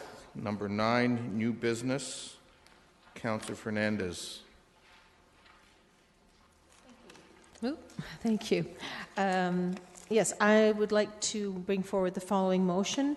I don't believe I need to read it out loud unless the clerk says that I need to. Nope, okay. And we don't have it televised, so it essentially speaks to the Municipal Act and addresses the number of concerns that we heard in our own wards about the election and the process. And actually, I'm going to backtrack. I'm going to actually read it.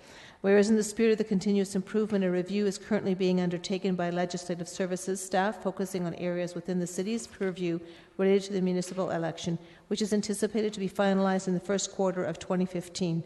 And whereas it has already been identified that certain improvement opportunities are within the purview of the province of Ontario, namely the production of the voters list and direction of Ontario schools with respect to the scheduling of school holidays, and whereas the Municipal Election Act invests the Municipal Property Assessment Corporation with the responsibility of preparing the voters list for municipal elections, and whereas there is an identified systemic issue experienced by the Ontario municipalities every election with regards to the quality and the accuracy of the voters list compiled by MPAC, and whereas there are other provincial organizations such as Elections Ontario who may be able to assist in the creation of the voters list for municipal election, and whereas the use of schools as voting places is necessary to ensure an adequate number of accessible polling locations, which are centrally located within neighbourhoods, and whereas issues continue to arise every election day concerning available parking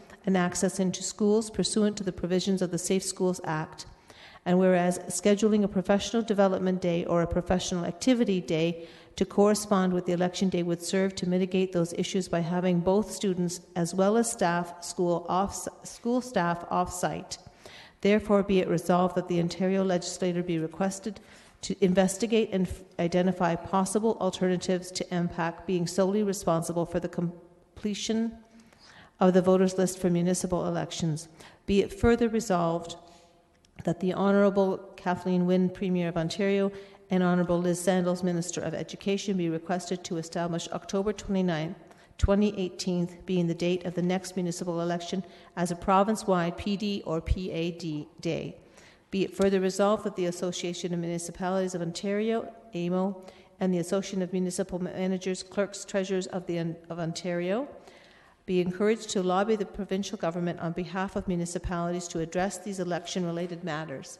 And be it finally resolved that copies of this motion be circulated to the Waterloo Region District School Board, the Waterloo Catholic District School Board, the Conseil Solaire Viamonde, the Conseil Solaire de District Catholique, Central Sud, local members of Parliament, provincial Parliament, and local area municipalities. And That was a do mouthful. I have a seconder for that motion? Seconded by Councillor Yanetsky. Looks like we have a whole plethora of speakers. Councillor Etherington. Through you, Mr. Chair, I have no issue with this motion,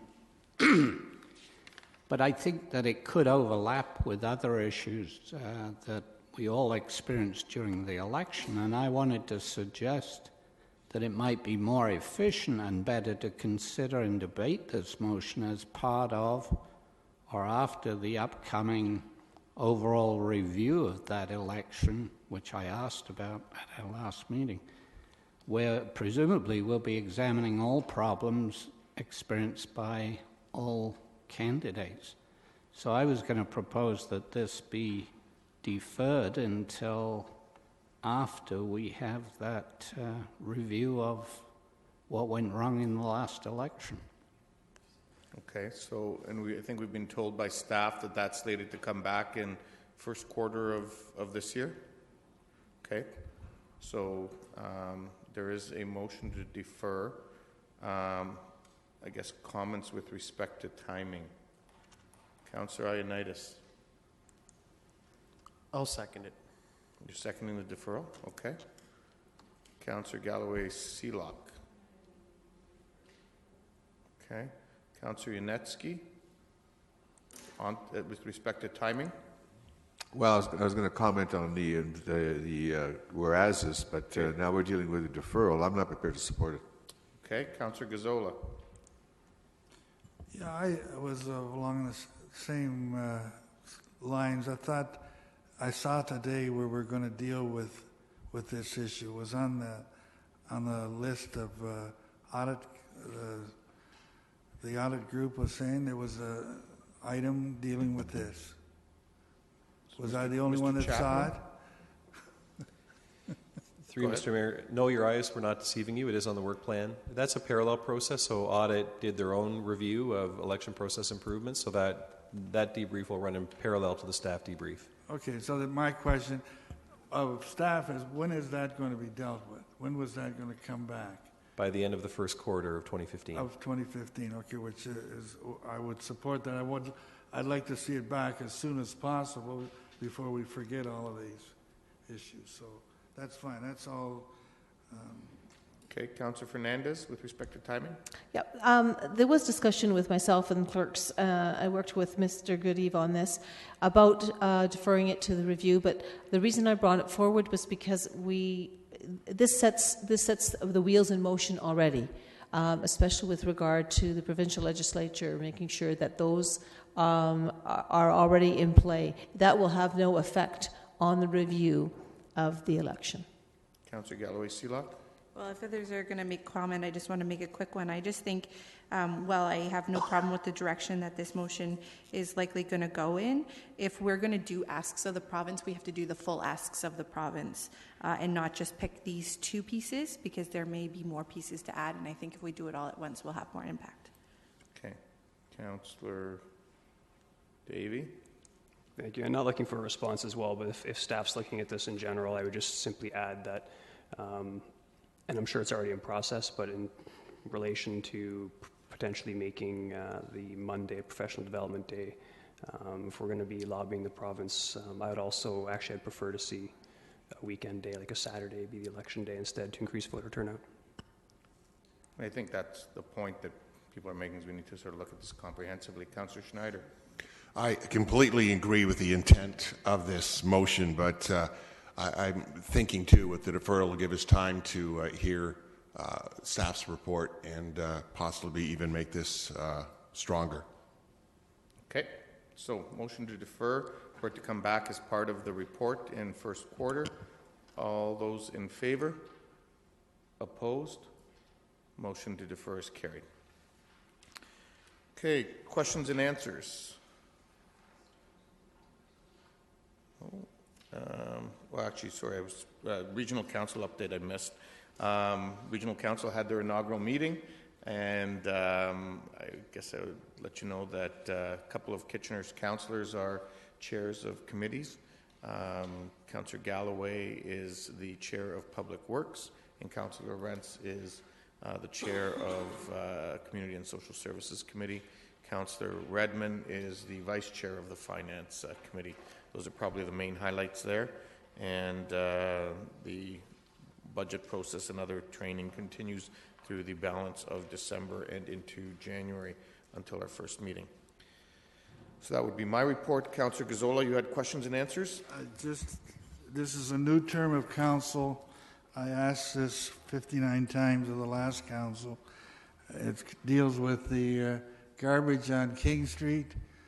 We have those fancy garbage disposal units, but I still drive up there and see mounds of garbage bags outside. Is there any way we can get rid of that? I'll keep asking. I share your concern, and Mr. Wilmer. We will report back. Okay.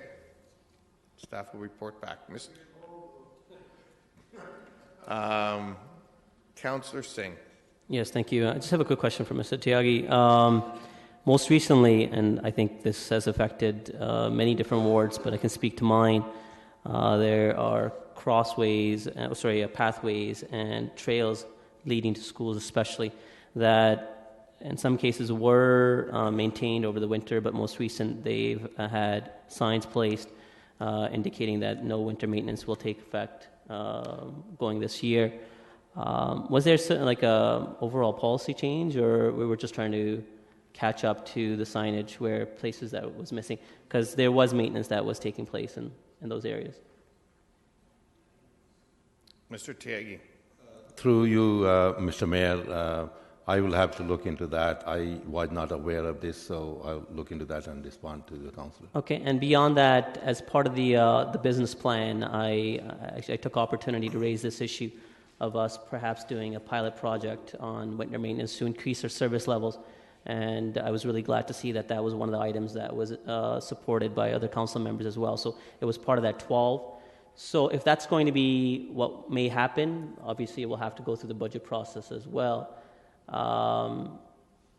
So perhaps when you're replying to me, let me know, is there a possibility we can continue maintaining until that decision is made, as opposed to not doing anything and all of a sudden in next year, so we're not missing this year. So I'll do that. Thank you. Through you, Mr. Mayor. Okay. Just on the issue the first issue that Councillor Singh raised, because I know I've had inquiries as well as I think others have, and we'll wait to hear back from you. But I have heard from the school boards recently on this issue and some concerns from them. I understand, at least when I made the inquiry last year about some of these pathways, the answer that was given to me by staff at the time was we really had never maintained those pathways, but because the winters haven't been bad, it hasn't been a problem. Last year we had a bad winter and all of a sudden people started noticing, so hence why the signs went up now for this year. The problem, as the school board explained to me, is they actually use those pathways in calculating the distances for people to go to school and so on. And so when we're not maintaining them during the winter months, it creates a whole set of problems around their sort of approved paths from different neighborhoods to schools. And so I think that's something that maybe in your response back to us you may want to consider. Councillor Galloway-Seelock on that? No, on a different item. Okay. Question and answer? It's a question, Okay, and go then ahead. I'd hope for an answer. Okay, go ahead. And it doesn't have to come back. I guess I'm asking for a question that comes back in a report, and that would be with respect to looking at a crossing guard at Huron and Featherstone. We had one there, just to bring everyone up to speed, and we moved it to in front of the school. And the residents are looking for a crossing guard there just in the spring and the fall. They typically drive their kids in the winter months just because it's quite far. But if we can look at potentially doing that come springtime, that would be appreciated. So if we can get a report back on that in the near future, that would be appreciated. Or through budget or wherever is most appropriate to bring that back. Okay, Mr. Tyagi. Your Worship, Mr. Mayor, through you, could we have a formal motion of council on that one, please? Okay, Councillor Galloway-Seelock, are you moving that? I am. Okay, do I have a seconder? Second by Councillor Ioannidis. Any discussion? All those in... Councillor Davies just asking me to repeat the motion, and it's just for staff to bring back a report looking at a crossing guard at Huron and Featherstone in Ward 5 for the spring and fall months for the safety of the students there. Okay, it's been moved and seconded. Councillor Fernandez. I don't want to be a wet blanket, but there are many areas of the city where there are school guards missing. And so I think it might be better to, instead of just asking for one particular report on one particular area, that if there are certain areas in our wards, that maybe it would be better if we had a better understanding of how we make the decision around school crossing guards. I'm talking about something in my area where there are now 10-year-olds crossing a very, very busy intersection. We were promised a crossing guard. We have not had one. So I'm wondering if it would be better to have a better report on the full process instead of just one particular ward. Okay. Would that be more acceptable? I mean, then if you're going to be doing the work, it would at least be for the entire city. Okay, so you suggesting, Mr. Tyagi, you want to comment on that before I... Go ahead. Through you, Mr. Mayor, I think this is an issue perhaps council wants to look at in a much broader sense because, and perhaps I'm giving my bias on this thing, but in 1998, when province changed the funding for schools where all the funding was pooled, up until 1998, it made very little difference who was providing crossing guards, whether it was the municipality or the school boards, because basically the money came from the same source, property taxes. Since 1998 changes, all the money is now pooled at provincial level, and school boards get funding on per capita or per student basis. So the question really has to be asked that, given that new formula, do we need to look at our policy as to should we be providing crossing guards, or should that be part of the funding that comes to school boards? Because school boards do get funding for transportation of the students, and in my mind, transportation includes safe crossing of the streets. So I think perhaps one of these days, council may want to look at this in a much broader way, not only in terms of where we provide the crossing guards, but in fact, should we be in that business? Councillor Galloway-Seelock. Yeah, I just want to, that can be a separate motion that we can look at in a longer term. I have no problem with that. But we already committed when we moved the crossing guard from this location to another location that we would review it. And I've heard loud and clear from the residents who had it taken away from them that they would appreciate it back in, the context of when they really need it. And so I think we've already, this one's a little different where it's not a new location, it was an existing location, and we committed to reviewing that. And so I'm asking for that review and that report to come back. So I think I don't have a problem looking at it more comprehensively across the city, but I think this one should, and I'm sure everyone may have a similar situation, but we had one here. We took it away for budget purposes to a more severe location, but we committed to looking at this location again, and I think it's important we move on that. Okay, so I will take your motion, and if Councillor Fernandez wants to ask after that for a broader motion, I will do that. Okay, certainly, and I'll speak to transportation staff about my particular issue. Okay, Councillor Singh. Yeah, I'll get to you. You're on the list. Just be patient. No, I'm not, Councillor Gazzola. Wait your turn, please. Thank you, Councillor Singh.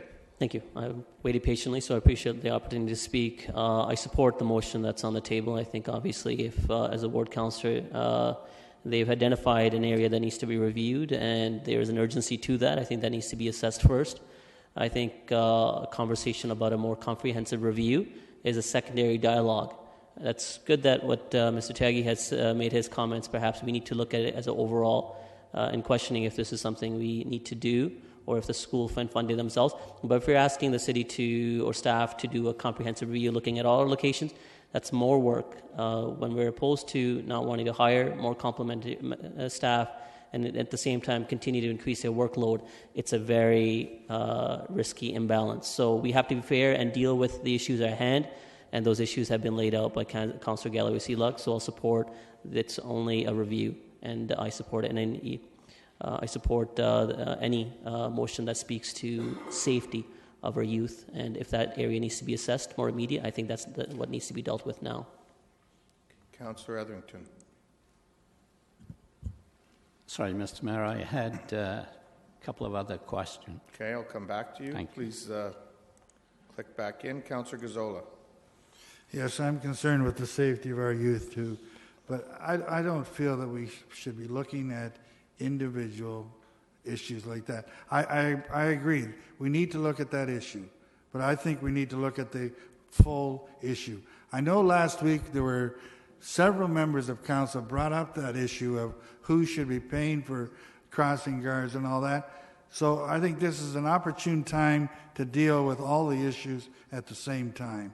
And I don't think it's right to just deal with one area of the city independently. I will support looking at a complete review of the whole situation so that I don't think this council or the council before that really had any discussions on crossing guards. So it's a good opportunity to have a good review on all of the issues. If it's an urgent matter, fine, push it up so that this can take place sooner. But I think we should look at everything together. Councillor Davey. Yeah, I was going to echo Councillor Gazzola's comments.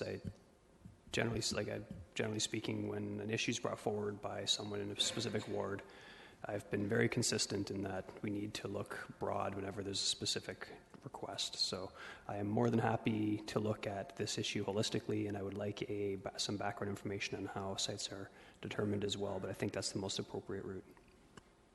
Okay, so I'll deal with Councillor Galloway-Seelock's motion. I will support it. While I agree that a comprehensive look at the issue certainly would be beneficial, and it's something that we haven't done in a long time, I think Councillor Galloway-Seelock has indicated why this needs to happen sooner rather than later, particularly in light of commitments that have been made to a neighbourhood in terms of a subsequent review.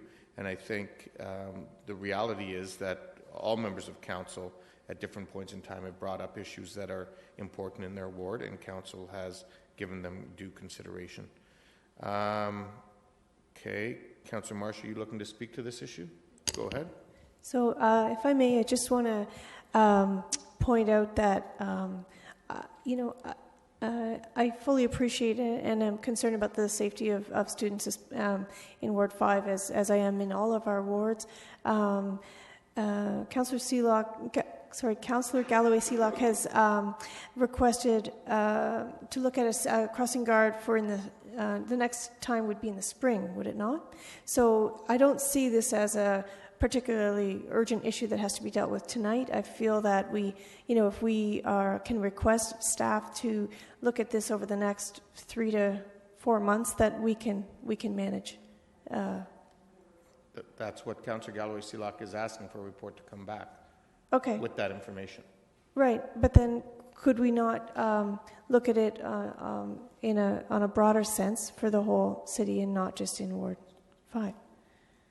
I'm not sure what staff would respond, but I would anticipate that that's a body of work that hasn't been done yet, and if we're adding it in, it may not be able to be managed. Mr. Wilmer. Through the mayor, it seems to me that before council gives direction for a large body of work to be done, perhaps it would be helpful for staff to simply update council or inform you as to what is the process to evaluate the need for crossing guards. How do we evaluate that, and how are you involved? That's a simple backgrounder, and that might help inform next steps. Okay, thank you for that. Councillor Gazzola, do you have something new that you have to add? I just have a question to ask. Okay, go ahead. If you don't mind.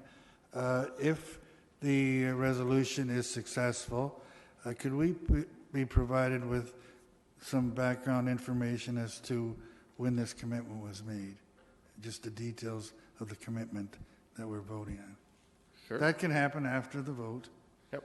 Okay. So we'll vote on Councillor Galloway-Seelock's motion. All those in favor? Opposed? Motion carries. Councillor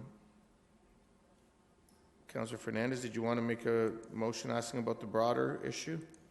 Yeah, I think that simply what Mr. Wilmer indicated, a backgrounder on how we go through the process, I think would be a good first step. It will give us some idea of what work has to be done, and possibly give Mr. Taegi an opportunity to speak with our staff a bit further. So that really my motion would be just to have that backgrounder and get a little bit more information on how all of that proceeds. Okay, I think Mr. Wilmer suggests that probably a motion isn't necessary for that, because that's just bringing people up to speed on how the process works. So we'll just take it as direction and go from there. That's fine if everybody's comfortable. Okay, Councillor Etherington. Two quick questions, Mr. Mayor, through you, both applying to Victoria Park.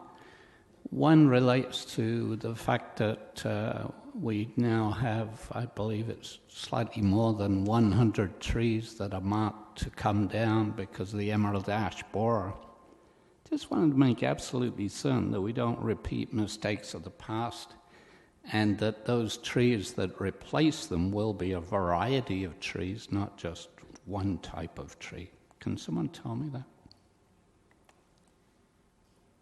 Mr. Wilmer. Through the mayor, yes, that is exactly our intent for street trees and for park trees in parks. Thank you very much. And my second question in the park relates to, I believe in tonight's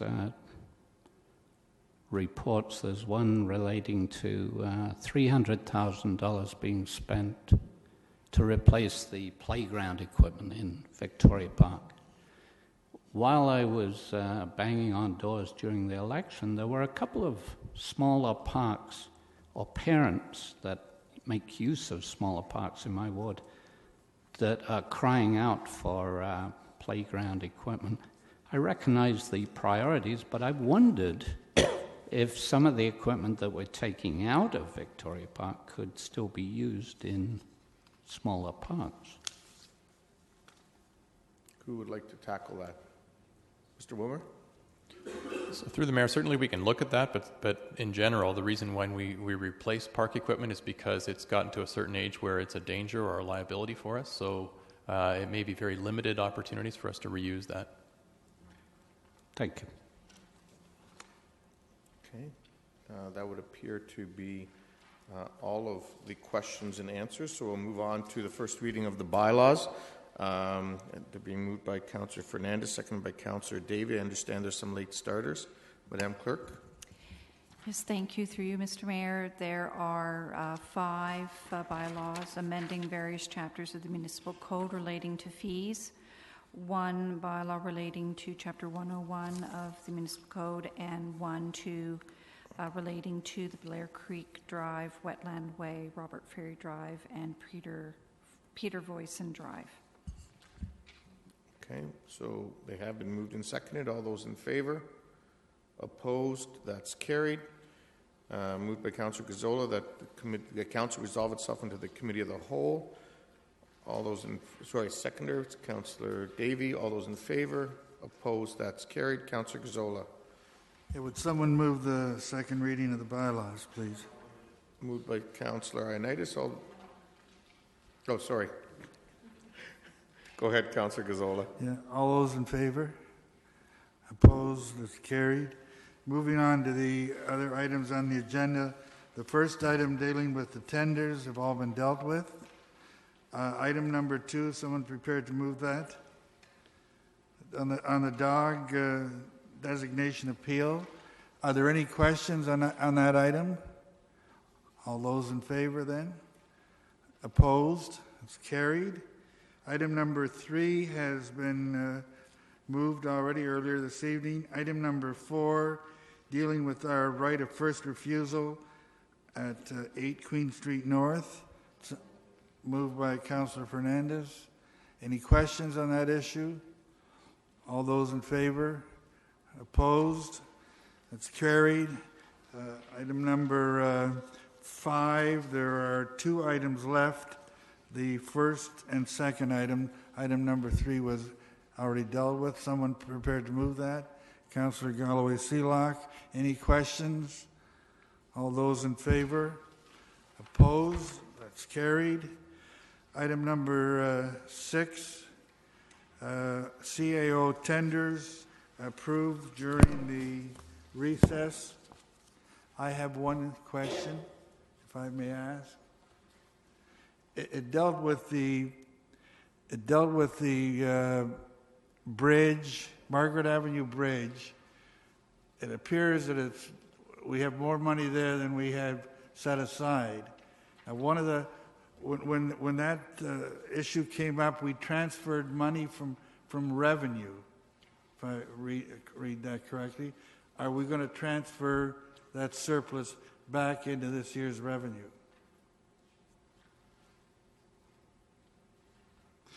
If we can leave that. You could come back with that. Okay, yeah. Mr. Chapman. So, in response to your question, I would just point out that the balance of the funding came in 2016. So, our intention would be, once we're into construction, to reduce the 2016 budget when we have greater certainty that surplus will be realized. Where was it going to come in 2016? Out of revenue? I believe there were still multiple funding sources in 2016. So regardless of what's in 2016, we will have to prorate any closeout on the same proportions as the overall project funding. So Okay. It won't all go to revenue at that point. Okay, well, I just want to bring that to your attention. So, someone prepared to move that item? Yeah. Any questions, any other questions on those items? All those in favor? Opposed? That's carried.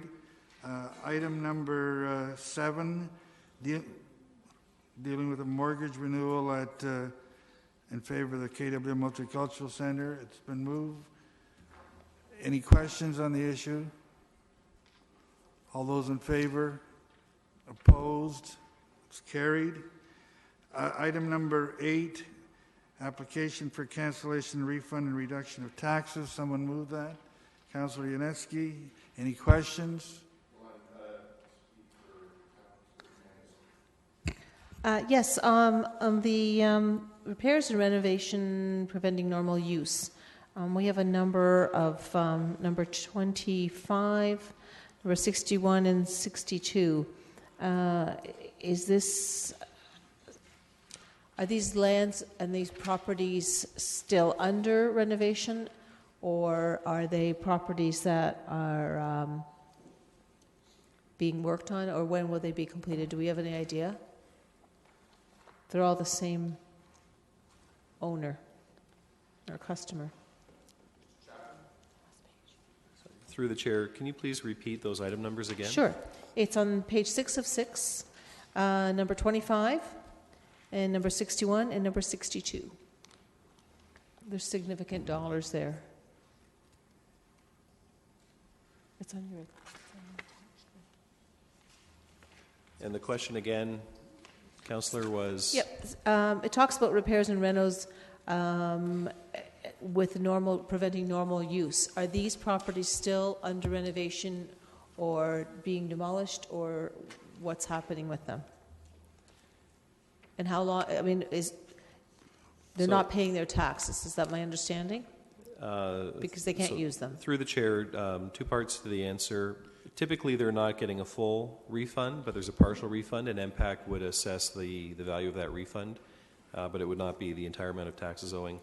In the case of application number 25, if you look at the date column, you can see that that was an application for 2012. So I can't comment on the specifics of the property except to say they've only been granted relief here for that 1 year, so that would suggest to me that the work is now complete. And the same for application number 62. It's showing that that was made at the beginning of 2013 for 273 days. So again, that would suggest that that issue has now been closed. Number 61 is the only one where it would appear that that work may be ongoing in 2014. And I can follow up if you have an interest in that one specifically. Okay, I'm just more interested in the particular customer, so that's fine. Thank you. Councillor Etherington also has a question. Councillor Gazzola. Yeah, through you, Mr. Chair, Councillor Gazzola, on page 4 of 6, numbers 85 to 104, are those the houses that were demolished by the insurance company in my ward? Park Street and Mount Hope.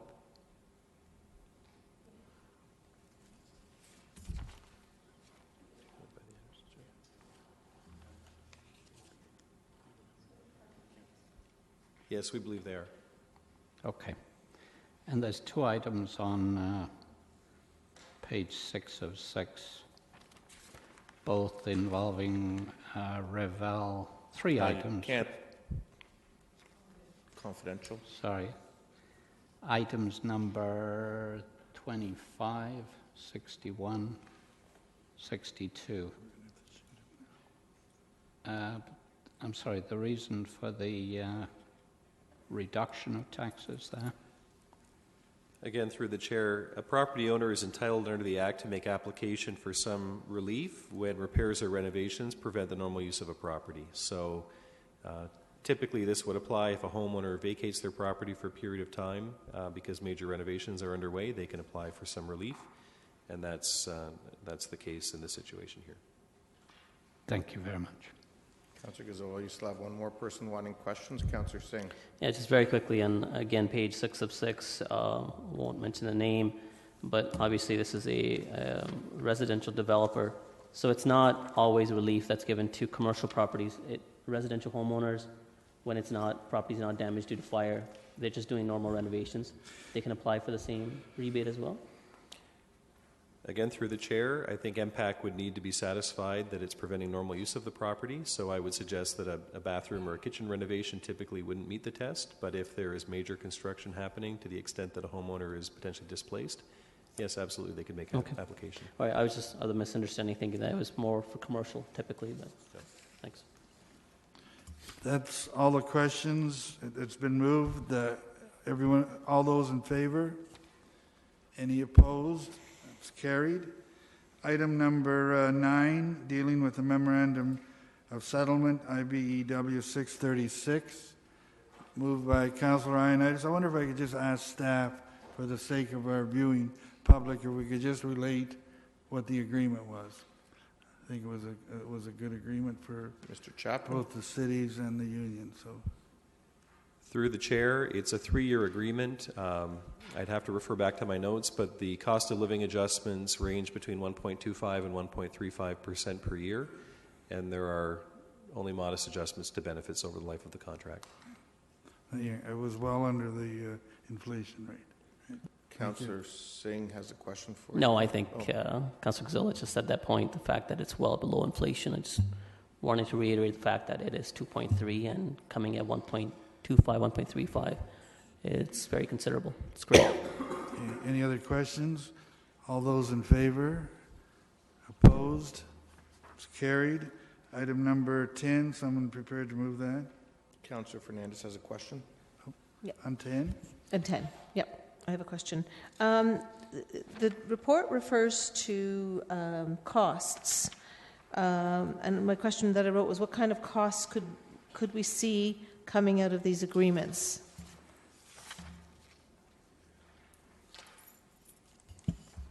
Mr. Gross.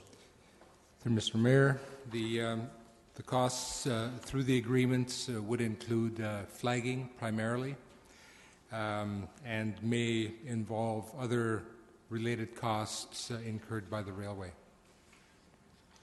Okay, so are these costs that have been already included in our budget for 2014? The project has included as many costs as we've been able to anticipate. Okay. Just a quick comment. I'm never very comfortable with just giving one person delegated signing authority.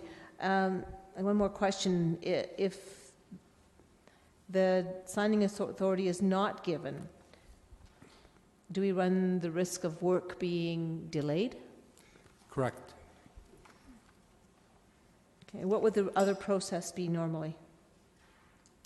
The other process would be to bring individual agreements back to council. Okay, that might not be such a bad thing. Okay, thank you.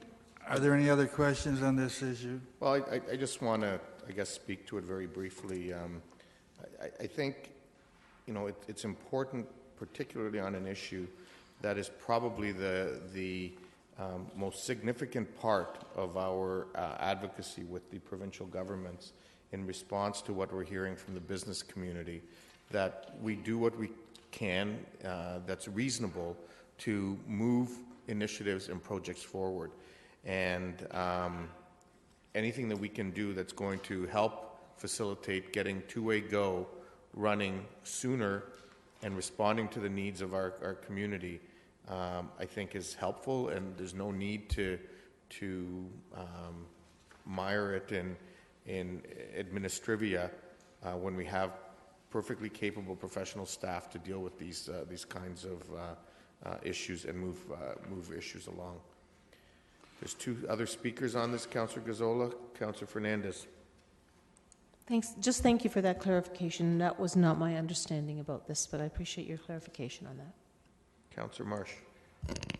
I would urge Council to pass this part of pass this report, because it affects the timelines for the Margaret Avenue Bridge reconstruction, which, I mean, if we delay it because we're not giving signing authority to allow Metrolinx, or to request of Metrolinx that we continue work in that Margaret Avenue Bridge area, then that could even further delay our Ward 10 Margaret Avenue Bridge, and that would not be good for our community.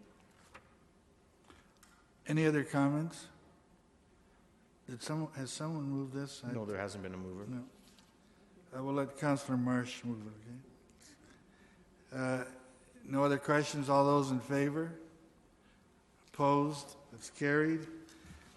Madam Clerk, I don't think there are any other items. Am I correct? Okay.